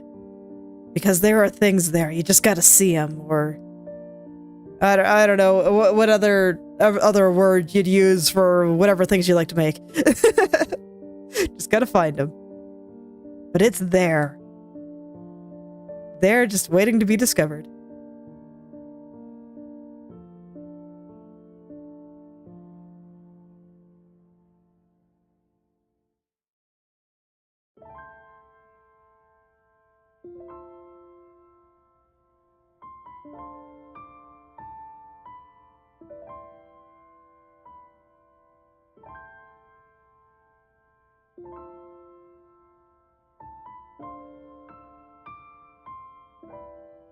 Do I like that strand? I don't. Okay, we're gonna make this one go away. This one does not look good. So he will be culled. And then I just need to smooth out this backside here. Okay, there we go. That looks a little better. So I guess I'm still taming certain parts of the hair here. Honestly, anytime I draw hair, it kind of always feels like that. Anime girls just have so much hair. They just have so much freaking hair.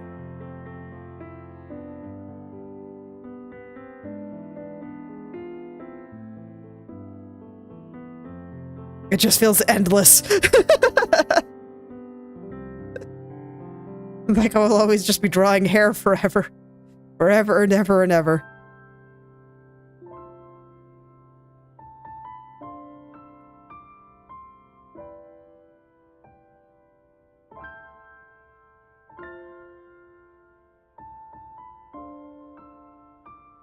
Alright, this hair I will give a little shadow. I'll let it cut through because I'm going to draw the hair sitting on top of it after. It's fine. It'll make it this part easier. There we go.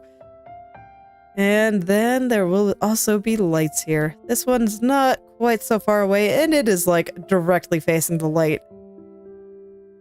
So we'll give him, let him be nice and bright.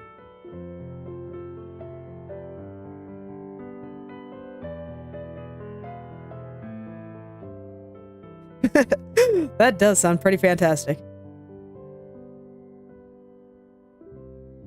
Really does.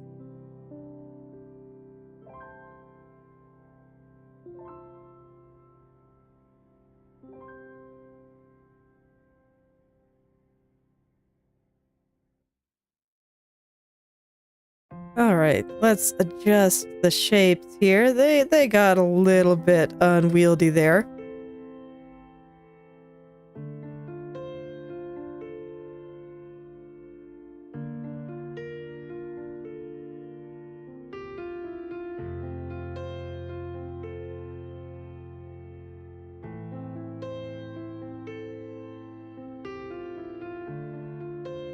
Okay, and all this hair is sitting on top, so I'm not too worried about overlapping the little bit that I just drew.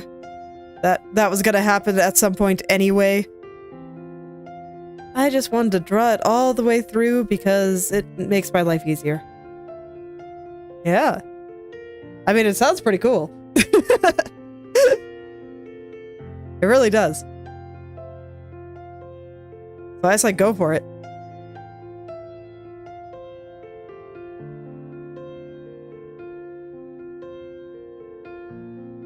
Go make cool things. It makes life better. And hell, it makes life better, not just for you, but for everyone that looks at it, anything you make. So, just wins all around.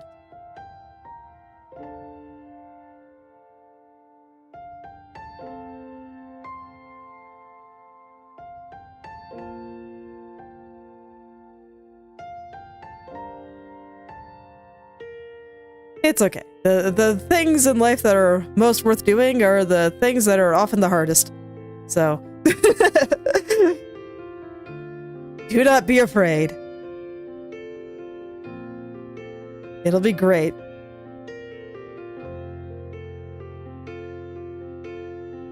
That's why I always get a little bit sad when I talk about people wishing that certain things in their life were effortless, and I'm just like, why? Embrace the effort. It's great. It feels good. It's like, you know, like a good run. You feel tired, maybe, but there's a certain joy within it. Of just trying your best and possibly succeeding.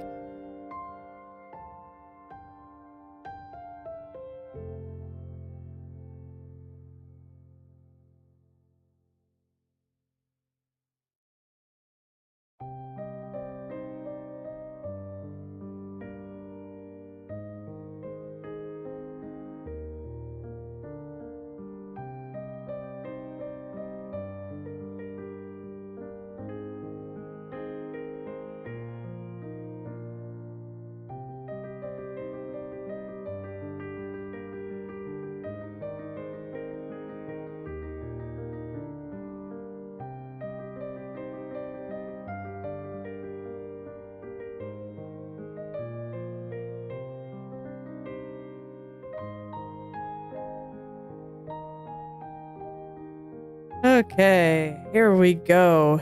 Getting those things in.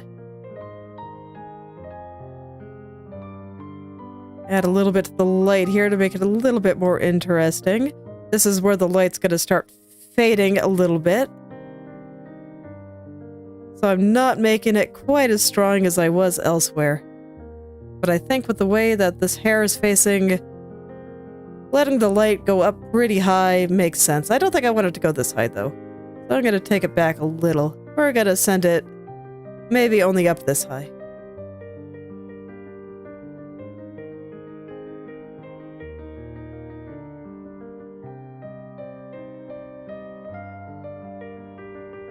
Yeah, something like that.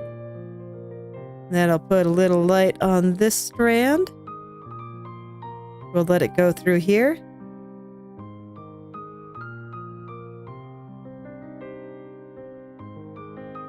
Okay, and back to shadows. This one I do think will get a pretty hefty little shadow.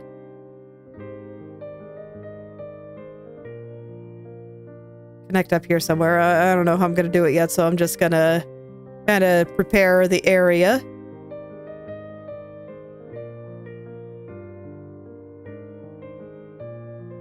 Let's see, right here is still a little bit messy, so let's make that all a little bit nicer, and I think that this area right here will actually be in shadow. Because it's like the magic circle's below, but it's also kind of in the middle, so the things on the side will have shadows cast. We will have little cast shadows here. But here, I don't think I'm going to put any shadow. I don't need those strands to be separated from a design standpoint. They can stick together, and it also just wouldn't naturally cast a shadow there. Those are the two instances that I put shadows in places. The kind of questions that I ask myself when I am placing shadows. Do they need to be separated from a shape design standpoint? And would a shadow be cast there naturally?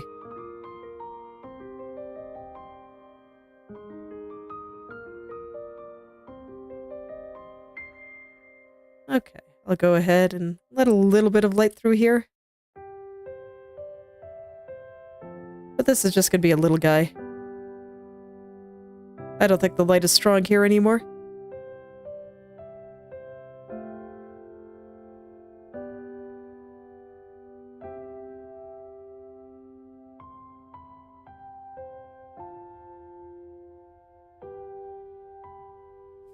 Yes. Well, I'll say when it comes to art, well, I guess I can't speak in carpentry, but at least when it comes to drawing stuff here, the big picture stuff is just way more important. Of just like the overall structure of the body, you know, the composition of the piece, where things are gonna go. And then once those things are good, then you can start caring about the details.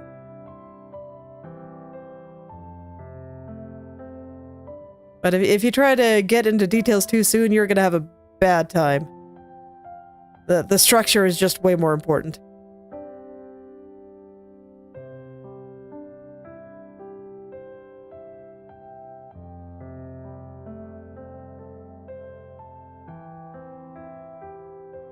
But yeah, just at the end, once everything is already looking pretty good, then you just get to have fun. So that's when you get to do all those fun details.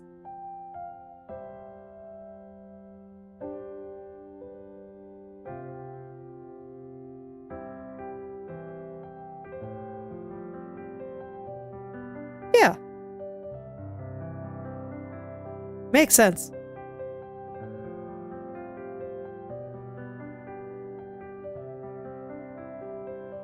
Okay, so there we go. I think that is all the hair. And I gotta say, it just looks so much better. Like, I can still do the before and after. It's like... yeah. Difference is huge. Alright, so now I guess I can go smooth all this out.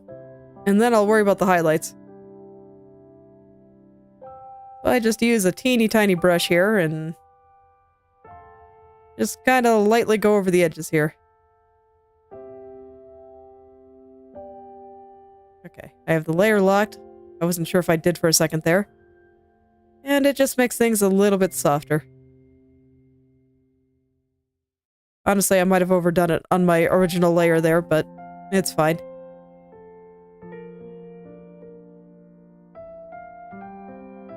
It has been a while since I've done a softer style.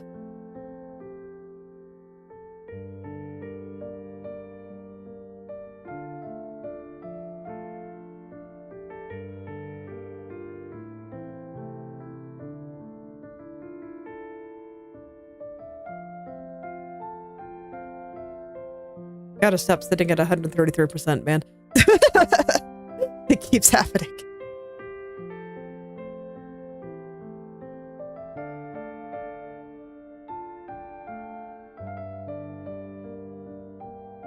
Yes. I mean, anime is fun because you can make the emotions on it just really, really big. Like, forget the eyes. It's like you could over-exaggerate everything. It's like, look at this. This is just such a sinister smile. And no human could ever make a face like that. But you can just have fun. That's the great thing with anime. You can do what you want, and it looks pretty okay.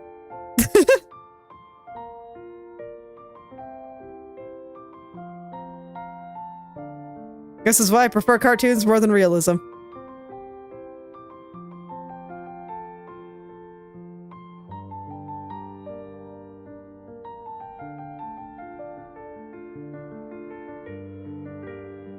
I like being able to do whatever I want. It's nice.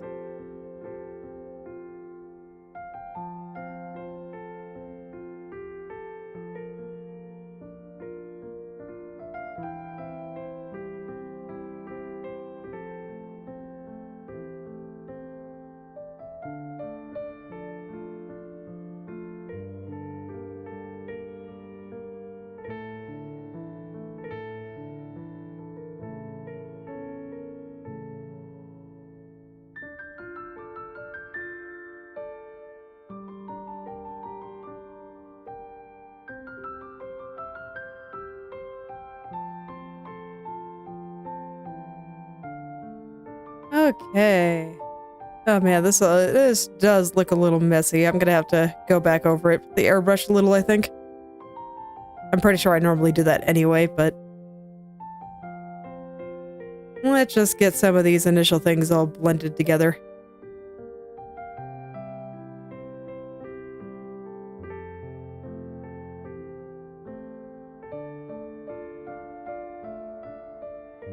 Krita's wet brushes are interesting.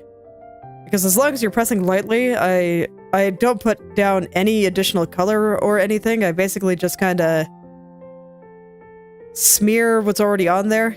And it leads to some kind of interesting things, like kind of what I'm doing there. I just got a little bit of texture running through there. Makes it a little bit more interesting than just not doing anything there, but it just lets me pull things around, and I think it's nice. And I can also put down color if I press really hard. But I haven't needed to yet.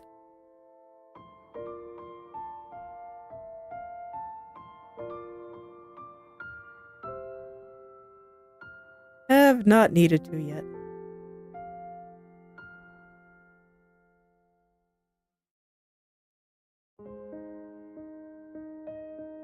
The good news is that I think I'll be able to finish my hair extensions today. I think I have about another hour before I gotta go and do the things that prompted me to go early today.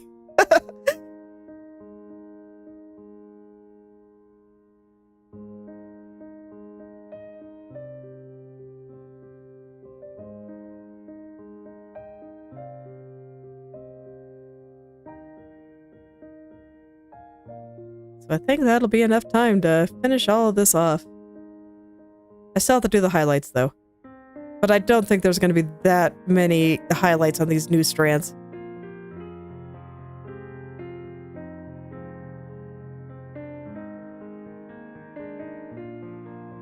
Yeah, here we go.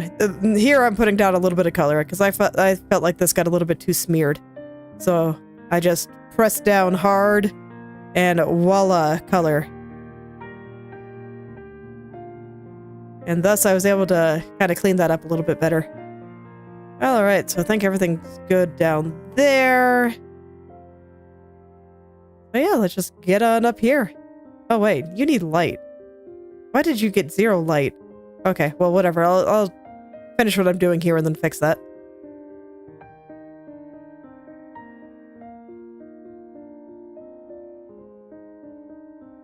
That poor strand. It's just sitting there in artificial darkness.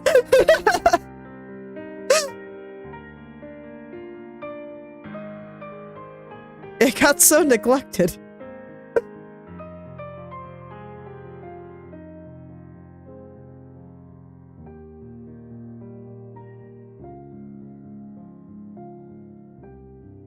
Okay.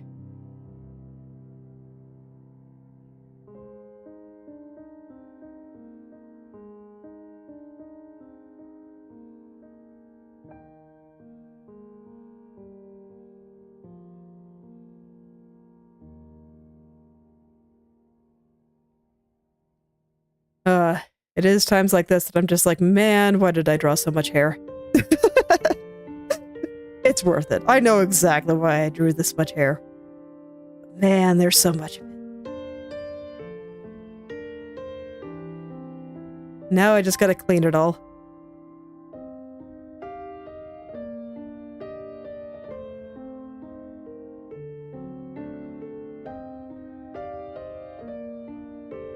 But everything is getting a little bit softer, and I can soften certain areas more than others, and have all that look a little bit nice. Make this look a little bit more gradated and like it's part of the same strand, as opposed to here where I'm keeping the edge a little bit harder. Because I don't want it to look like the same strand. I want that to look like a cast shadow. And separate out these 2 clumps of hair a little bit better. So that one is going to stay a little bit harder.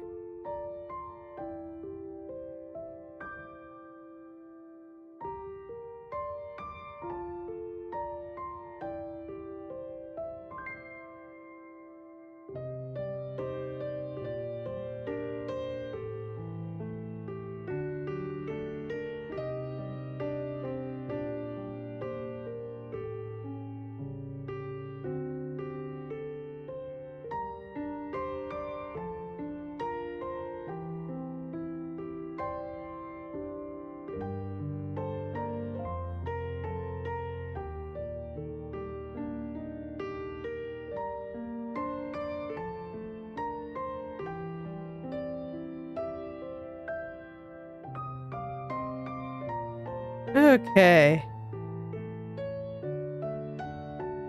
Almost to the end here. I want this to be a little bit more blended here. There we go. That's pretty nice. So I guess I should say we're almost to the end of the big clump. I still got more hair. I can give that poor neglected little strand some light. Yeah, let's go do that.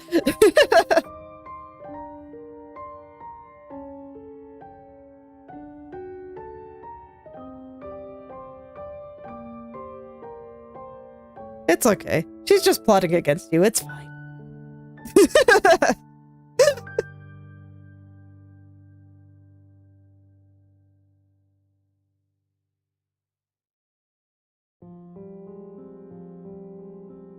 Okay.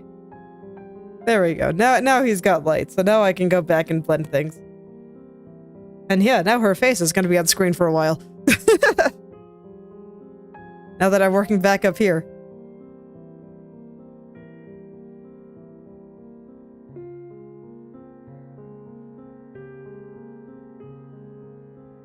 I am pretty happy with the face.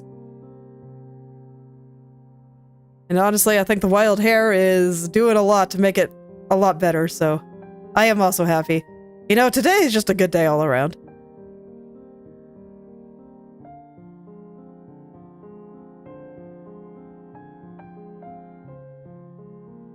But I feel that about most days, where I just kind of get to come on and draw and have a good time.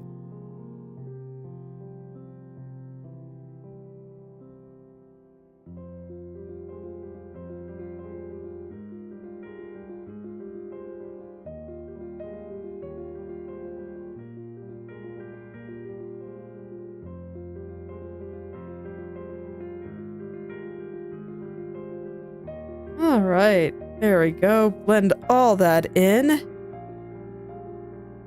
Deal with the mild inconvenience of having to work on 2 layers, but it's all good.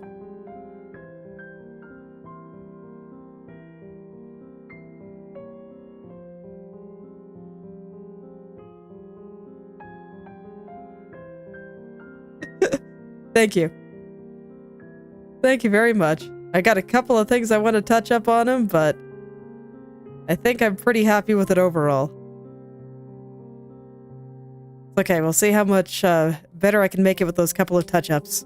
Once I'm able to actually go and do that. But first hair. First hair. And then I'll go and do the eyes.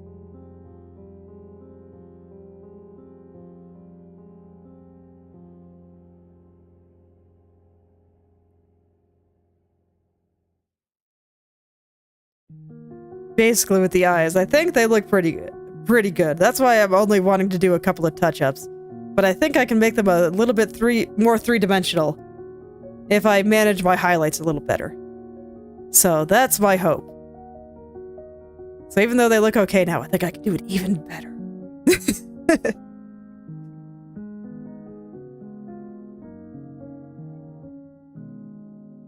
And I just always feel like eyes, especially when you're drawing the anime, it's always worth putting a little bit of extra effort in them to make them as good as possible. Faces are just super important.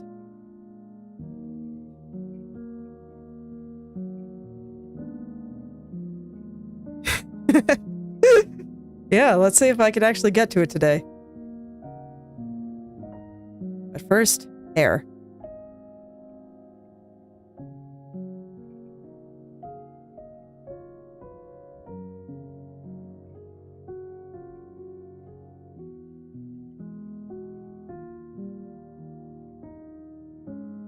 Okay, so almost there, and then I will want to go and touch some things up with the airbrush. Probably a lot of things actually, but no. First I'm actually going to do highlights first. Yeah, I want to do the highlights before I go and start touching things up with the airbrush.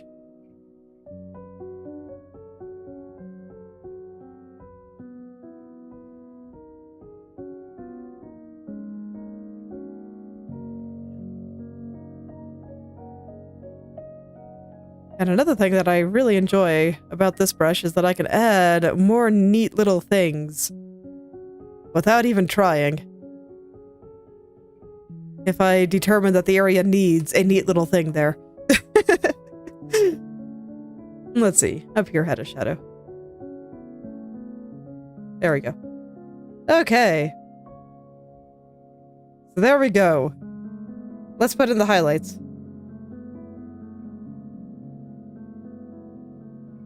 Okay, so how do I want to do this?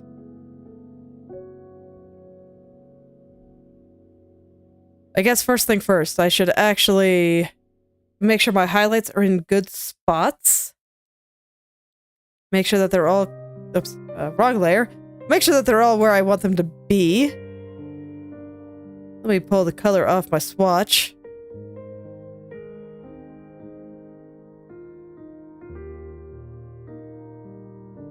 So I just think there needs to be a little tiny one right here. And then I feel like this curves enough that I probably should have one here too. But I don't think these ones need it. Yeah, I don't think over there needs it, really. So then here, I'm trying to be careful not to erase a lot of my originals. Let's see, there's a shadow here now, so shouldn't have any there. But I do think I want some on this guy. Maybe kind of like this. And here too. Oh, I see. That's why you didn't have any proper highlight, because I just completely covered you in a bright highlight. You know, that's fine by me, actually. It looks pretty good.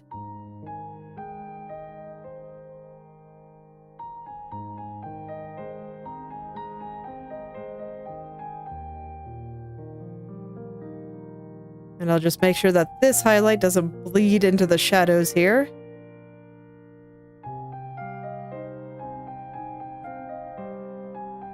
Okay. This guy needs some.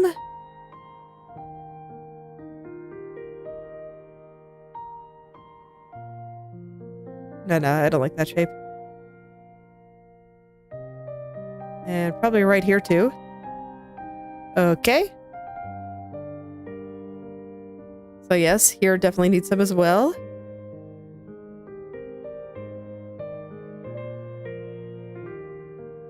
Just a big area.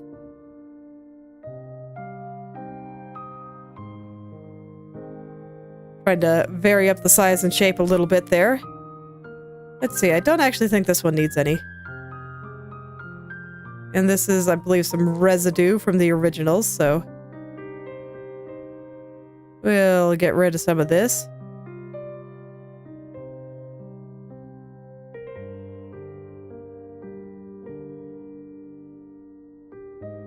Oh, did I change the color of the highlight at some point? I must have. Because, yeah, that is not the right color. Okay, well, I will fix that then.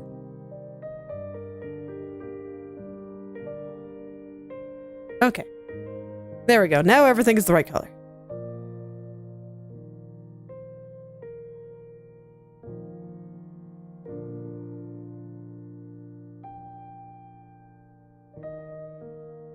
Alright, I can just get all this nice and clean, and then I see some areas that have a bit of bleed into the new areas. So I will trim those. Make sure that they are on the strand that they are actually all highlighting.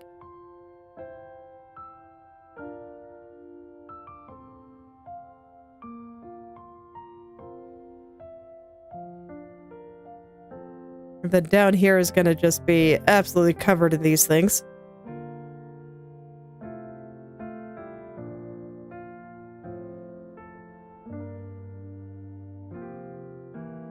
Because this is the area that directly faces the light, so I want it to be nice and bright.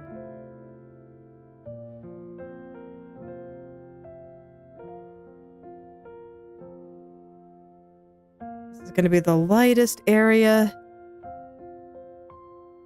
in the whole hair.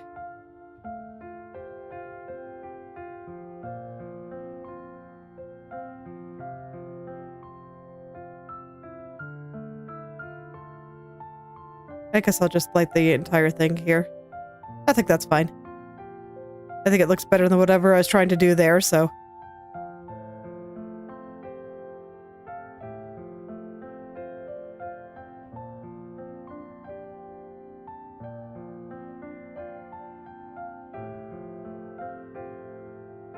Oh man, there's just so much hair. I still just look at it and I'm just like, there's so much. There's so much.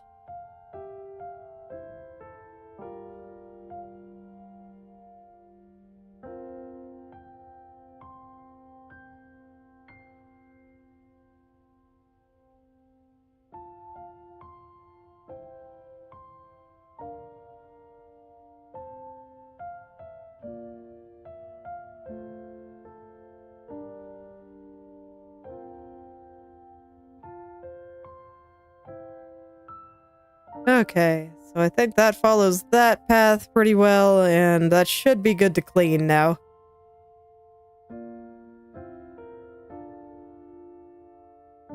Okay, let's go. Just wanted to do a quick zoom out before I zoomed back in, and potentially lost all the perspective. Just lose what the picture looks like on a whole. It's important to keep all that in mind too. And as long as I can trust the location of these highlights, I can zoom in and kind of perfect the details safely without feeling like I'm gonna mess things up.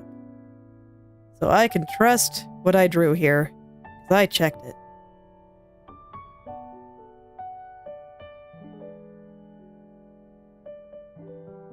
Honestly, I probably should have done most of this on a new layer, but, you know, it's fine. I'll just have to be careful when it comes to adding my little blur effects that I like so much.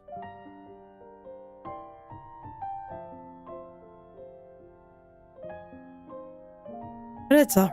I can be careful. Just this once.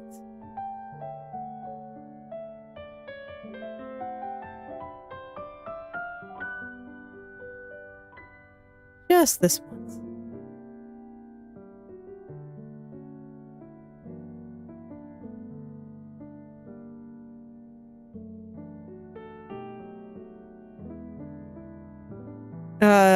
At the edge, this is a reference of the character that I'm drawing. I wanted to be able to reference her design. And this is the reference I was using when I wanted to get the pose right. Like, you can see these aren't one-to-one the same, but I was struggling with the perspective on the pose, so I just grabbed a reference to help me out. So that this way I would know, you know, where certain things were going, about how long certain things were and stuff like that. I had a hard time getting the pose right, so I just sought out a little help. And I just haven't bothered to clear it, even though I don't really need it anymore.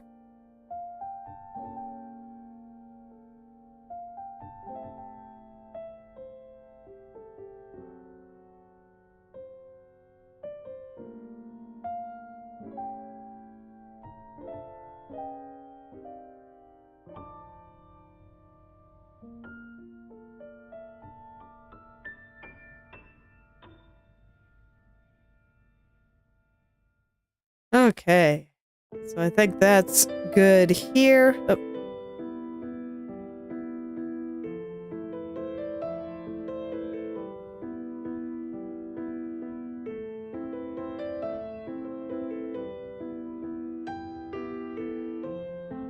Here, one sec, I got a little bit of static here. I think I pulled on my headphone cord. Let me fix that real quick.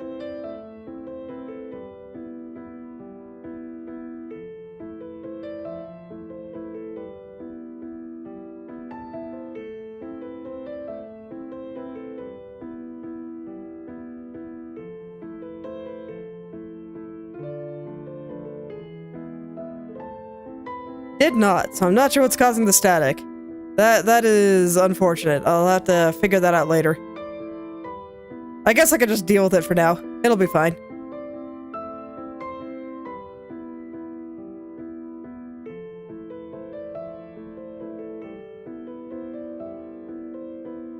I hope my headphones aren't dying. I swear I just got these things.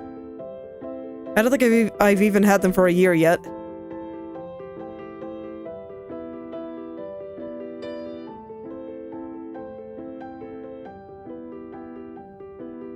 Okay, so let's see. Now we have the highlights over here.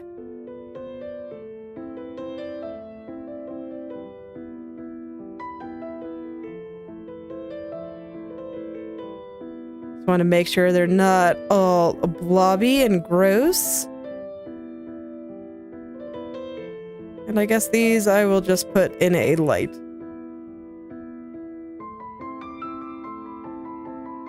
And this should definitely not be lit. Not like that, at least. Okay, and then we just have the couple little guys over here. And I think I have a few on the spot over on the other side of her chin there. Yeah. Oh, and I didn't recolor you guys properly. There we go.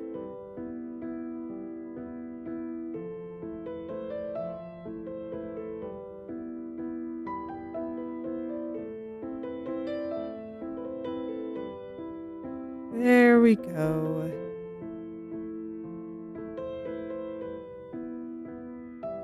Okay, now I just gotta make them shine.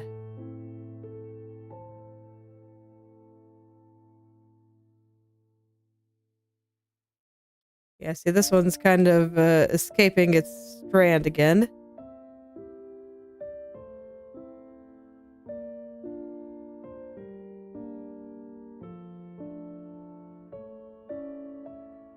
Oh, hey, this one did not get recolored either. There we go. Man, I almost forgot about this poor little strand again. I swear, he's just in one of those spots that I am just blind to for some reason. Okay. Up here.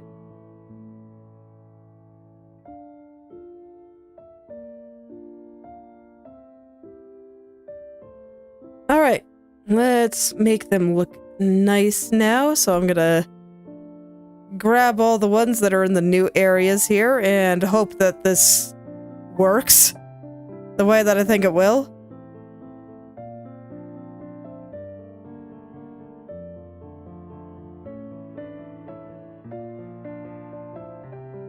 Because I want to be careful not to get any of the ones that has already been blurred. I don't want to be double blurring these guys.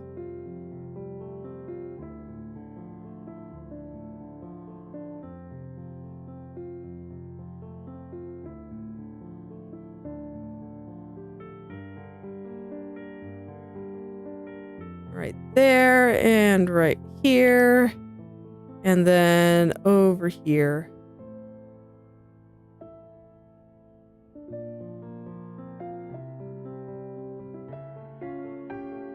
Okay.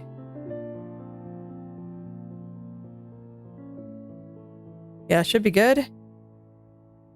So I will copy these to another layer, plop it below here, and now I can blur them, hopefully fairly safely. And I just like doing this. It just makes things look a little bit shinier to me. Okay.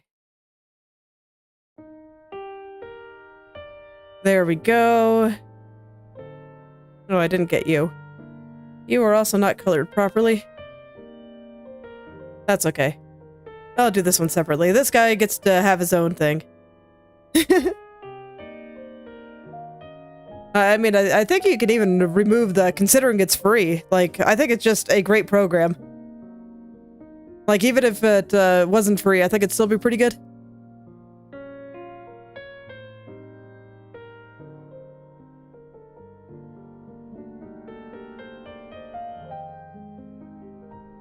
It does everything I want it to do, so I've had zero complaints. Got lots of cool things. And if you don't like its default brushes, you know, just like most other painting programs, you can always make your own or download them from elsewhere. But I just like Krita's default brushes, so I've never really felt the need to download more.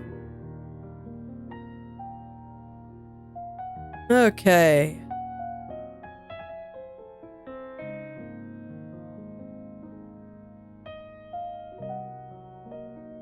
Let's see, now I can add some of my other layers back. Yes, there's my highlights. I don't think I need my copies anymore. All the hair looks good. I'm not gonna go redo it. Put my shadows back in.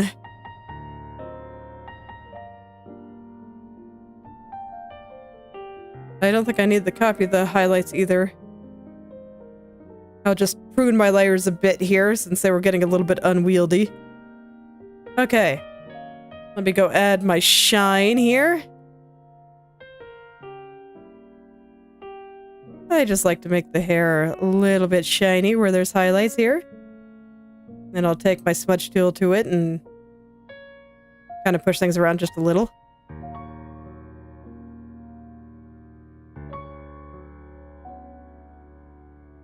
I just like to light up the hair around the highlights just a little bit. Just a little.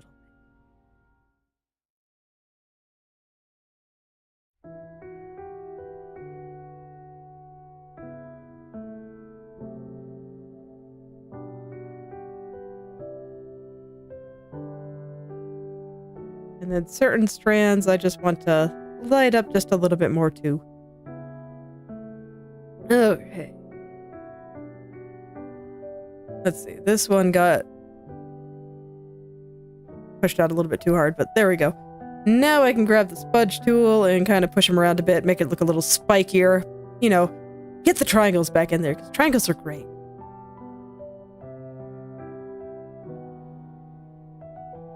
This is one of those subtle things, but it makes a difference to me, so I always like to just take a moment to just smudge things out just a little here.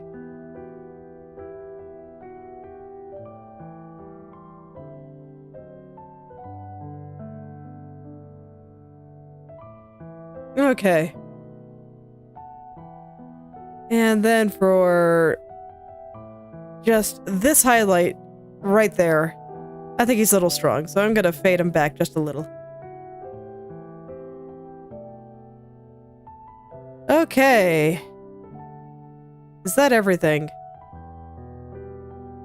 No, I wanted to go back and touch things up with the airbrush.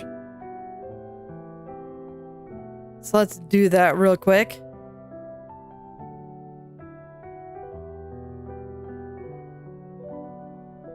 This is going to be a place where I just make certain parts blend a little better and I don't know. Just fix all the things I don't like. What it amounts to, basically.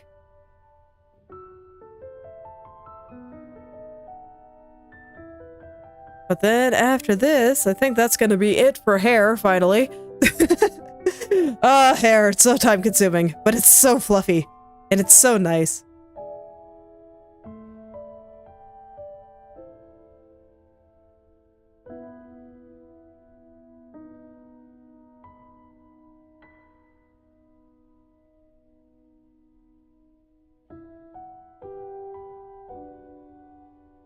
Yeah, I just felt like a few places around here were not looking their best.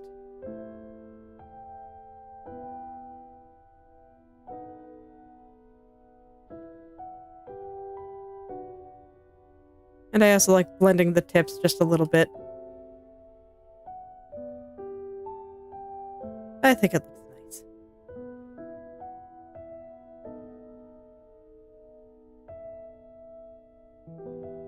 Here, I feel like this light is bleeding out a little bit too much. I want to get it out of the shadows. Highlights and shadows don't mix. If you have a highlight, it doesn't make sense to have a shadow. So I try to keep a lot of that out. I don't think I blended this strand at all, so I should do that.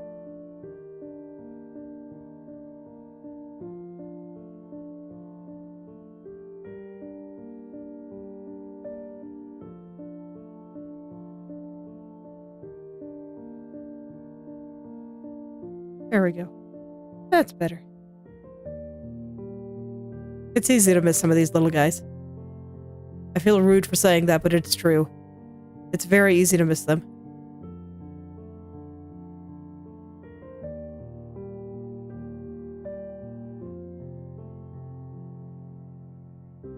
And let's see, I do think I will put just a little touch of dark shadow through here. Just a touch.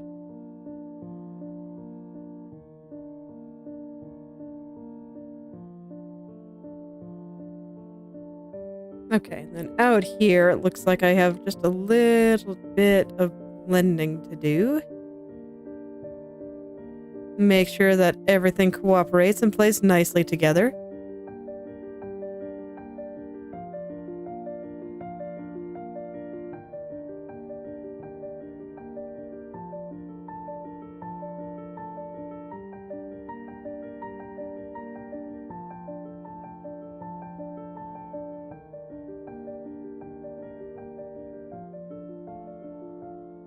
Okay. And I think that's good. Let's see, is there anything else I want to do to it? No, I think that's pretty good. Okay. Now I got some time to go mess around with the eyes a little bit. So, first things first. This eye, with all its resizing and stuff, got blurry. Let me make sure that these are the right size before I do any further messing around.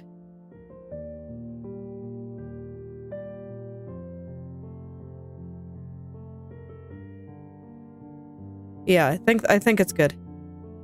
So all I'm gonna do to make that better is I'm just gonna paint around the outside just a little bit here. Just because I don't want to go in and redo the entire eye. I'll probably have to do a bit of cleanup afterward, but it is what it is. I don't want to leave this blurry.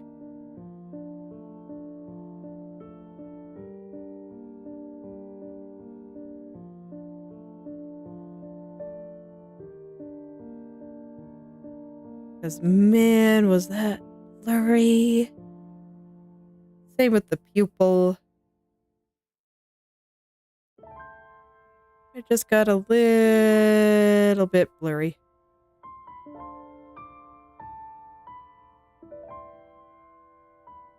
And then the shiny part, like...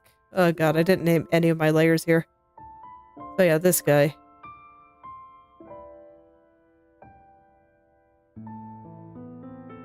I see. How am I gonna get your color then? I guess you're just the eye color then. Okay. Could have sworn that I changed it, but maybe I didn't. Let's see, I put the eye color down there. But yeah, I just feel like these guys a little bit blurry. Okay, yeah, it's the right color. Cool. It's true I wanted them to be a little bit blurred, but this was seriously pushing it. I might just have to re-blur it a little afterward. Yeah, definitely. That's alright, I can do that.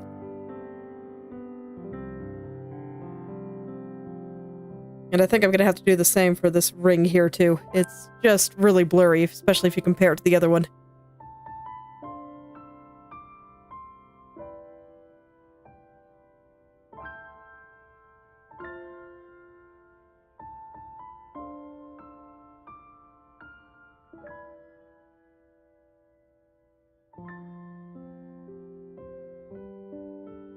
There we go. That's more like it. The inner ring I think I'll just leave for now, though. Okay. So now that everything's looking a little bit less blurry there, what I wanted to do was take back the highlights just a touch here. So, around here and around here.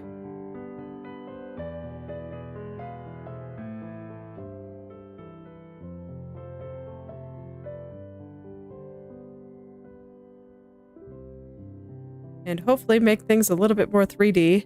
And then I want to add a little bit of shadow in a couple of places. So for here, it'll be here that I take it back. And here.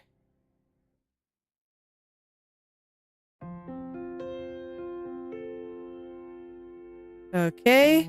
So far, so good. And now...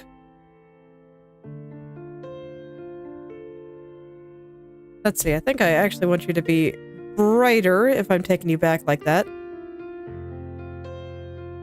And then I will add a multiply layer here. And grab a nice purple. And I just want to add a couple of dark spots. And a couple of key areas.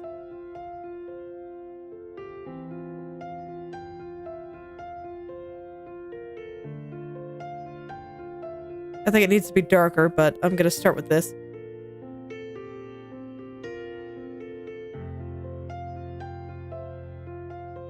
Okay, there we go.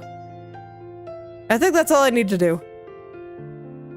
But yeah, basically I just wanted to add a couple of dark spots in a couple of spots. And now the yellow looks a little pukey, but I can fix that. No, did I draw the wrong layer?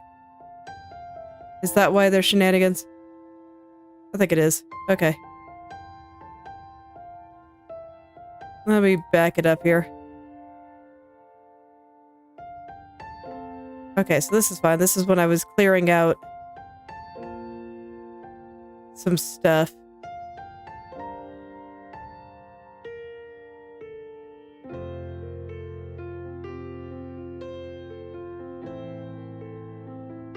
Okay, yeah, that's all fine. So it's probably just this guy that I accidentally did it on the wrong layer. Nope. Okay.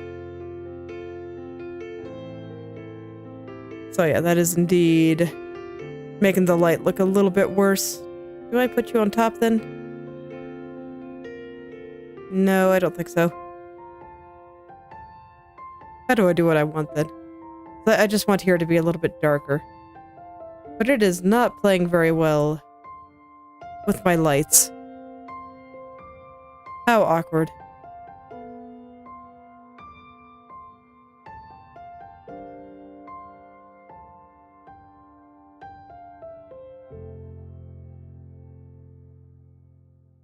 Okay, in that case, let me add another one, and I will just darken the areas that I really think need it, and I'll just be careful about it. Yep, okay.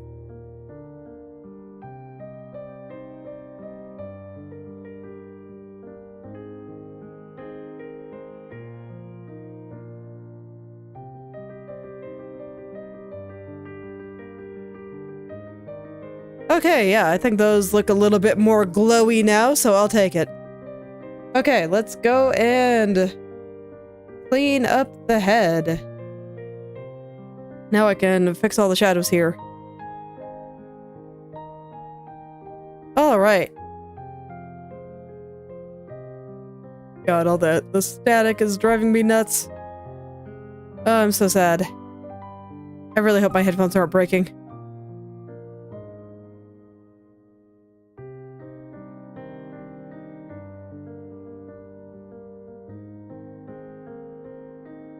So due to the angle of her head, we won't see very much of the eyelid. That's why they're so tiny. Because most of them are hidden kind of behind the eyelashes here.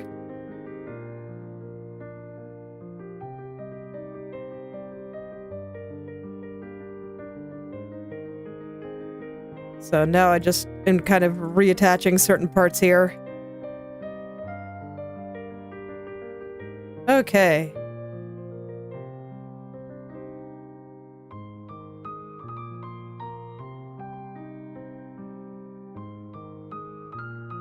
Man, this is really annoying. I guess I just have to merge all this together. That's fine.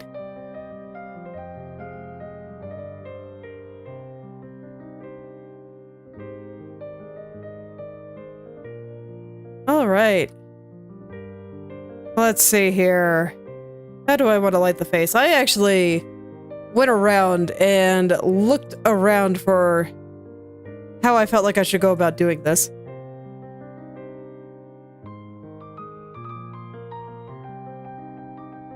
Okay. So there should be kind of a darker spot like on the nose here.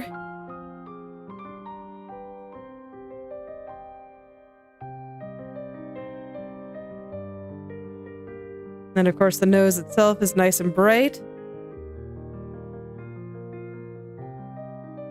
I think I'm just going to leave it a triangle. I don't think I have to do anything very fancy. And now I can kind of light up her cheeks a little.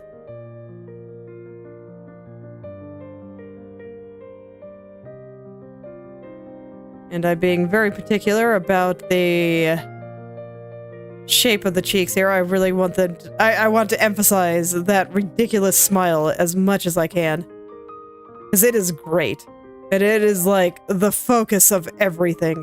So anything I can do to make that cheek just look stronger, I want to do.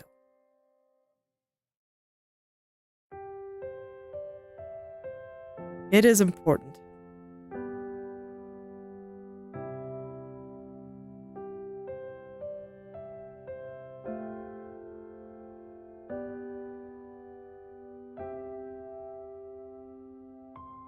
Okay, and then the nose is going to kind of come back here. A little bit more this way. Okay. And I got a shadow on the chin here, and from what I remember, it is a very soft shadow. So I will blend it in a lot.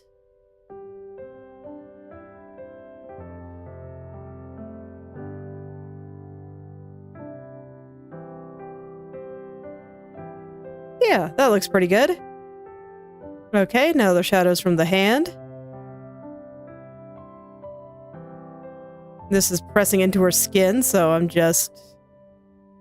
Oh, I do not have the layer locked. I definitely should. So I'm gonna put it all the way around and make sure that it is nice and close to the hand. And at some point, I'll redraw that hand to be a little bit nicer, but I got the shape right. I guess I might do a little bit of hand today if I have time.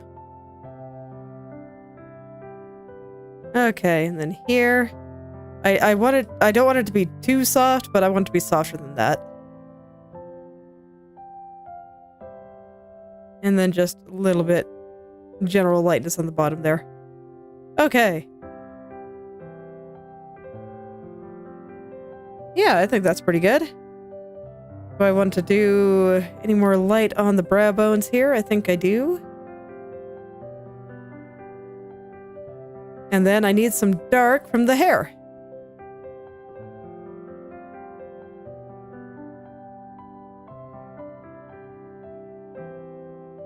So that hair will cast shadows.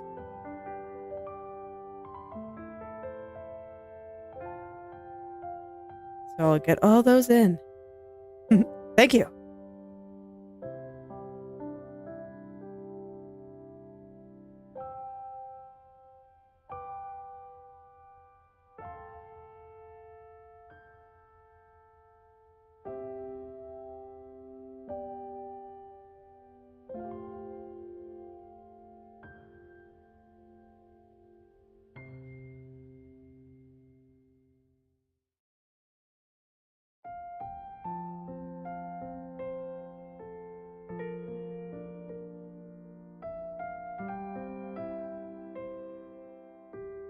Alright.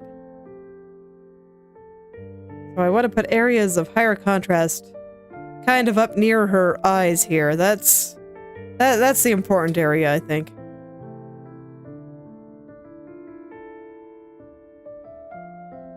And I just want to bring out this mouth just a little bit more.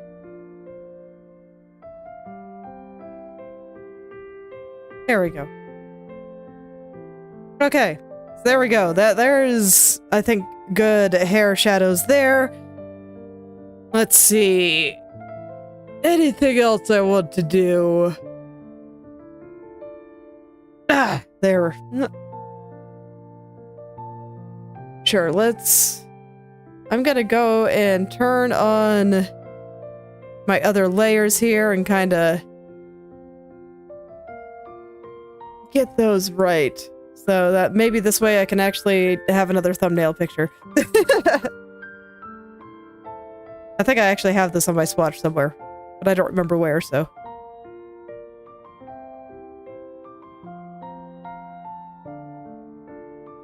the hair has changed a bit, so I'm going to get these things in there, and then I will erase where I think things should be lit. So for these, this entire thing, most of this, like all of this, actually, should all be lit. And over here, probably most of this. So this is how I'm handling the light from the moon. Just adding a nice little shadow layer there, and then I erase the areas that I do not think should be shadowed, which is going to be most of this. I'm honestly not sure why I decided to put the shadow back on them for a second there. Considering, yeah, pretty much all of it is not going to be in shadow.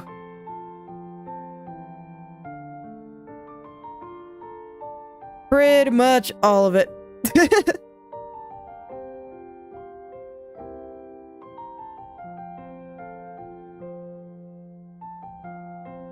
Okay, and the location of the head did change a little bit here, so...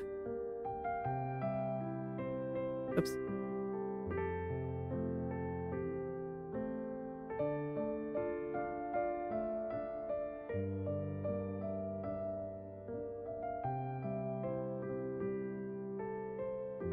Let's go bring all this out.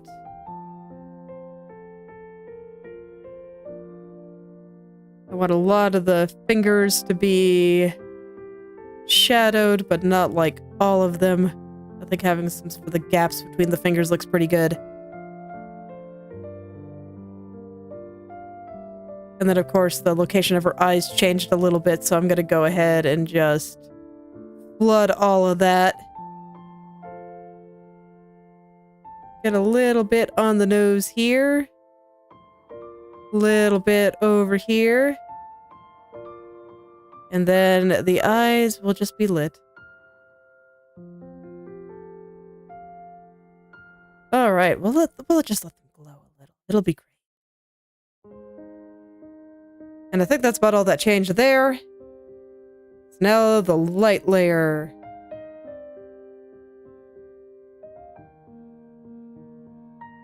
So this is going to be the lightest areas caused by the moon. So yeah, pretty much all of this. And I'm gonna have to find a better color. This color's not working.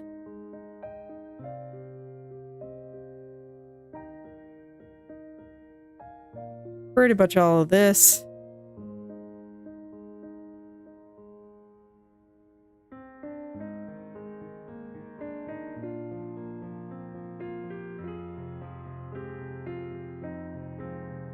Pretty much all of this.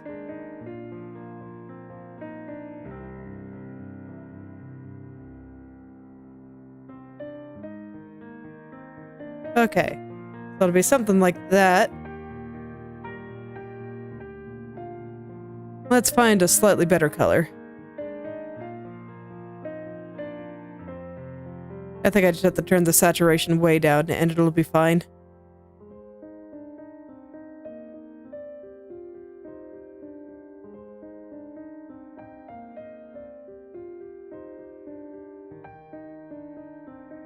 Okay. Yeah, that seems better. And then if I take my airbrush and just tone down certain areas just a little bit, might be okay.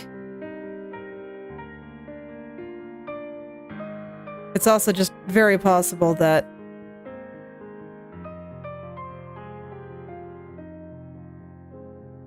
maybe color dodge is the wrong blend mode. Okay, let me try that first. But yeah, I was saying it was also entirely possible that I just... addition is not it either. But it was very possible that I just needed to modulate it a little better, so using my airbrush to lower the opacity in certain areas more or less. Yeah, this doesn't sing.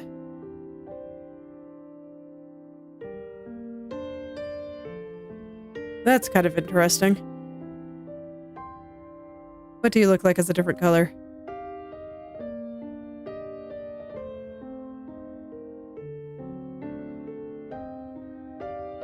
Yeah, but you don't hit back here properly.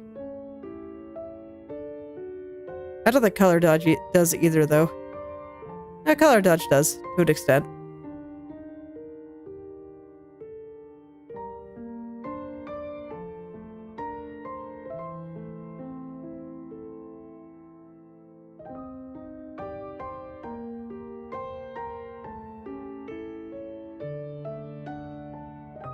In certain places, it just feels a little strong, you know? Like, over here, that's like quite a hot pink.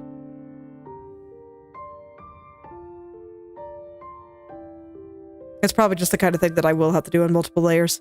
So I'll leave it like this for now. Okay. So yeah, I think I'm good with this, and let's see, I guess I'll blush her cheeks. That seems important.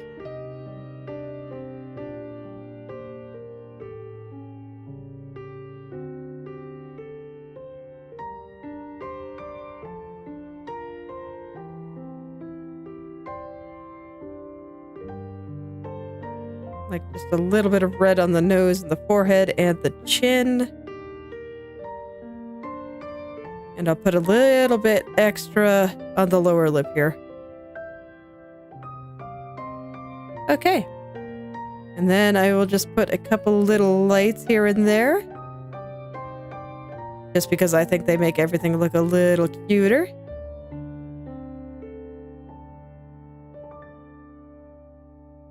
Okay. Let's see, do I want to get into anything else here? The tiara's gonna need its own separate lights, but I guess I can kind of start on them real quick. That's like the last thing on her head that I need to do, and I don't want to do the hand right now. I have done too many a thing today. Let me see, so what kind of material are you? Looks pretty matte. So it's not going to be like reflective and shiny. It's just going to be kind of a matte color. So I'll just use this. And just use the airbrush to put a little light on it. Where it makes sense.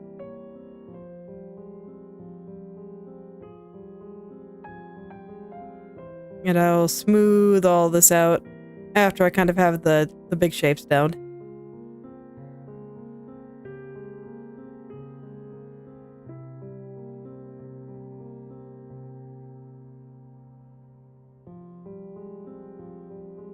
Okay, so something like this. Let's smooth it.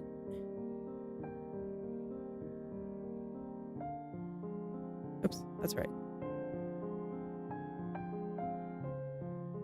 There we go.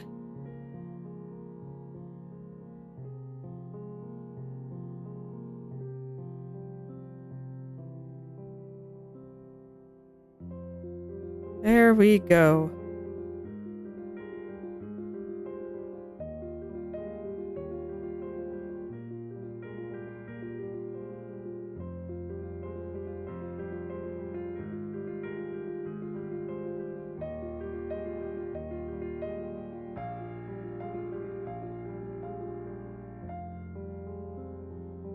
Okay, and this is looking fairly clean here, so probably about done. And I think that's probably about all the detail it needs, really. It's just a small little thing out there. And you're definitely not shiny, right? Part of me wants to make it shiny. It's just in my heart, but no. Must keep it to how it actually looks. It is not shiny. Alright, let's fix the neck.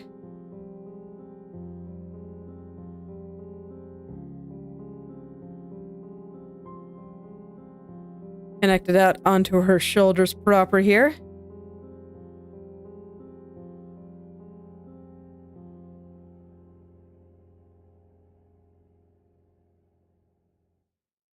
And I have to fix the little frilly things sitting on her neck too.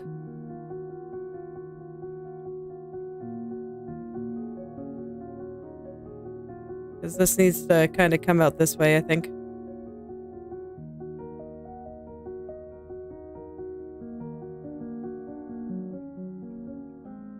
Okay, there we go. Now I should be able to attach the neck again.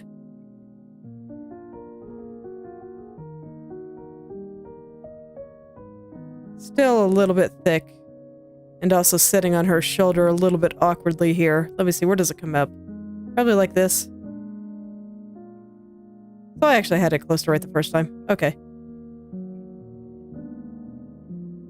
It was just up here. There just needs to be a kind of hard crease there. Okay. Okay. Should have believed in my past self more. She had it about right. All was well. Yeah, all is well.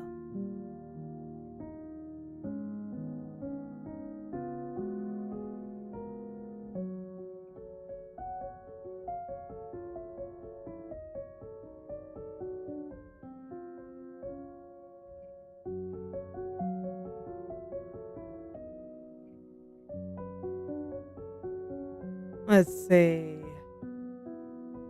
Kind of want it going a little bit more to the left here. And I think that's true of the neck itself.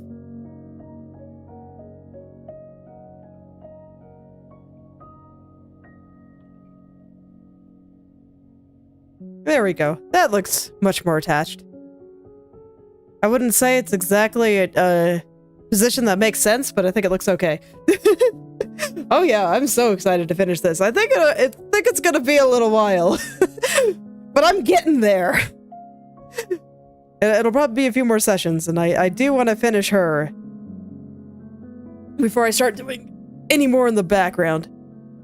Because, like, the background serves to enhance her. So I kind of want her to be all good before I move on. But yeah, I'm pretty happy with how it's coming out. Let's go turn my colors back on here. Oh yeah, and I should turn her nail back on too, huh? I haven't drawn that yet. I guess I can put what I have on her finger for the time being.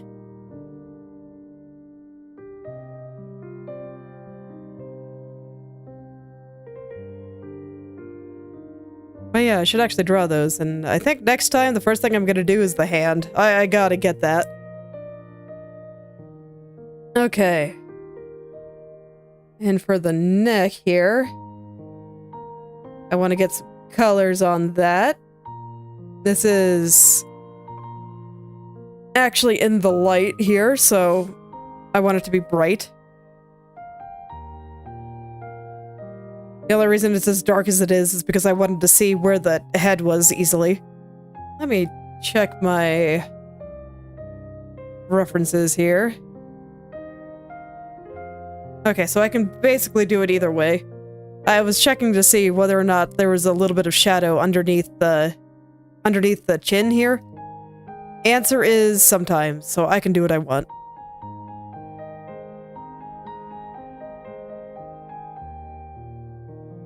I get to do what I want. And I do want a shadow from the choker there, but I want to draw that after I finish the choker here. So that light I think is good for now.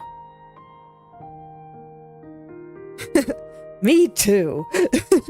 I think her dress is pretty. It's like, look at that. Look at all those nice colors in there. It's very kaleidoscopic and got all these lovely little patterns and stuff that should be pretty fun to draw. I mean, I haven't even done like any of the details on it yet. I'm just doing super basic stuff still. So, I am looking forward to that.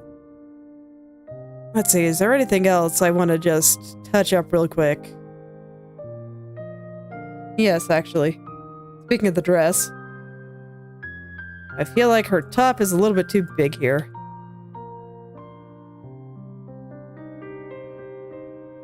So I'm just gonna kind of push a couple of spots in here.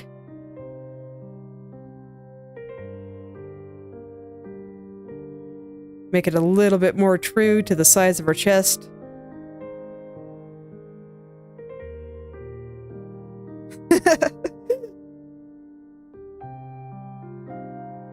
I can certainly believe it. It is a very nice design. I like her design lots. I mean, there's a reason I wanted to draw it.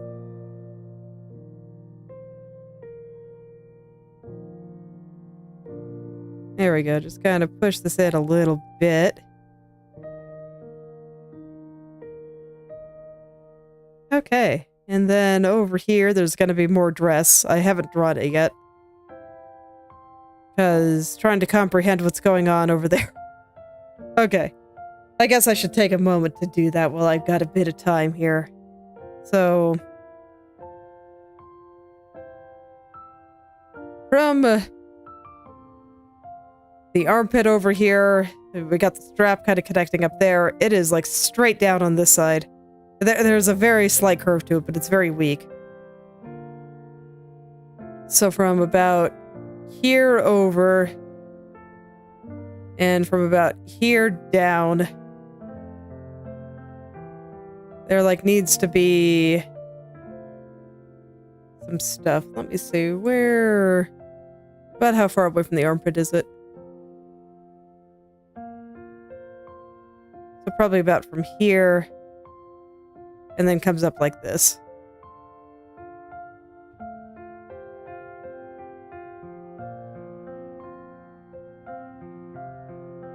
So probably something like that. I still feel like the distance between here to her shoulder feels a bit long, but I'm not quite sure how to fix that. I don't know, maybe I just need to push her shoulder in just a little.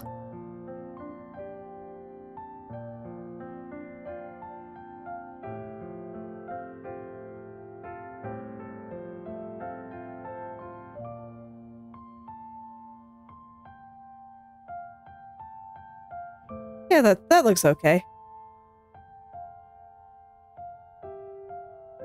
And then I just push what I did. Oh, gotta be careful though, because I don't really want to affect the back. The back is good. Just kind of push what I just did out here and connect it all.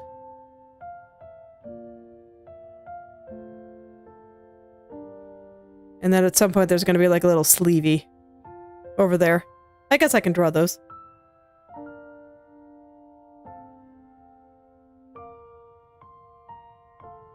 Go ahead and draw the little sleevey. Let's see, it's kinda probably something like this. And it actually, it looks like it connects there, does it? No, it does not. Okay, so this is detached.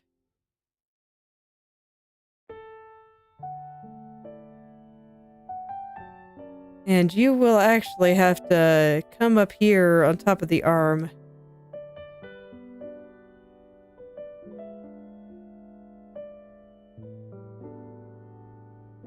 There we go. That'll be something like that. And then the other one is like over here somewhere. We don't see very much of it. It's like, you see like maybe one frill right there.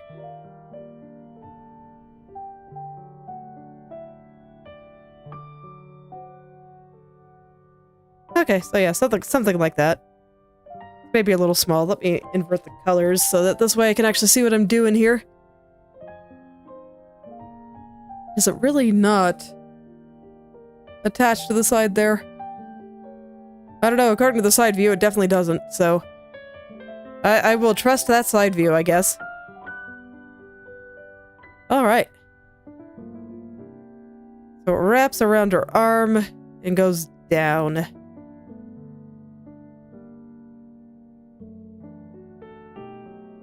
Yeah, I think this is right.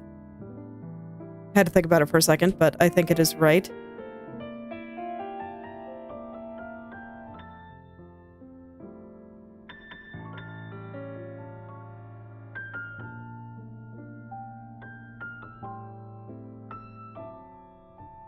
Okay, and that should look fine once I actually decide to shade it. That'll happen eventually. And then this duder, I think I just have a little bit too big.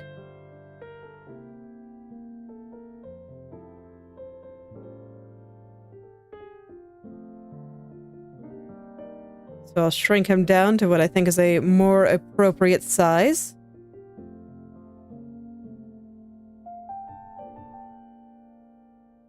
Honestly, the necklace is probably a little bit too big as well. So I guess I should shrink that down to what is a more appropriate size. But that's going to be harder because I can't just scale it. I have to actually kind of keep it in that location.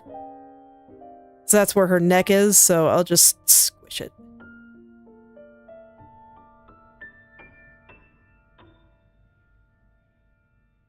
Just squish it.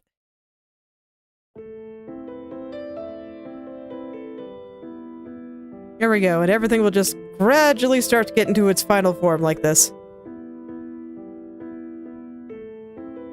And I want it to kind of come up because that's what her shoulder is doing. So something like that. Okay, yeah, that seems a little better. Just sitting at the base of her neck there. And then the little straps will come up like this once I decide to draw them. I think this guy needs to come a little bit to the right here.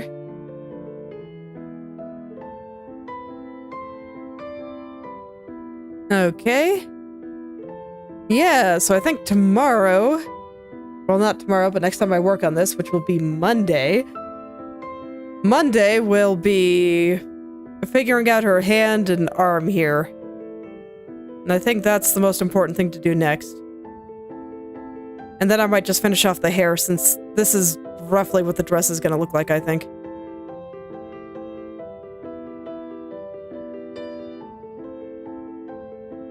Never have too much hair. But yeah, I think that's about all I'll do for today. I think things are looking pretty good. Let's go turn on my layers. Alright, that was the old fog layer. Okay, yeah. It's getting there. It's getting there. Okay. Unfortunately, this time when I turned on the light, I liked it. Last time I had to do some finagling in order to get it into a state that I liked, but no, this looks pretty okay. The bat covering her hair aside, I actually, since I do want to make a new thumbnail, I will actually fix that real quick.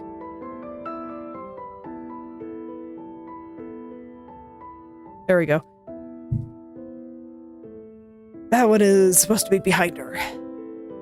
So there we go.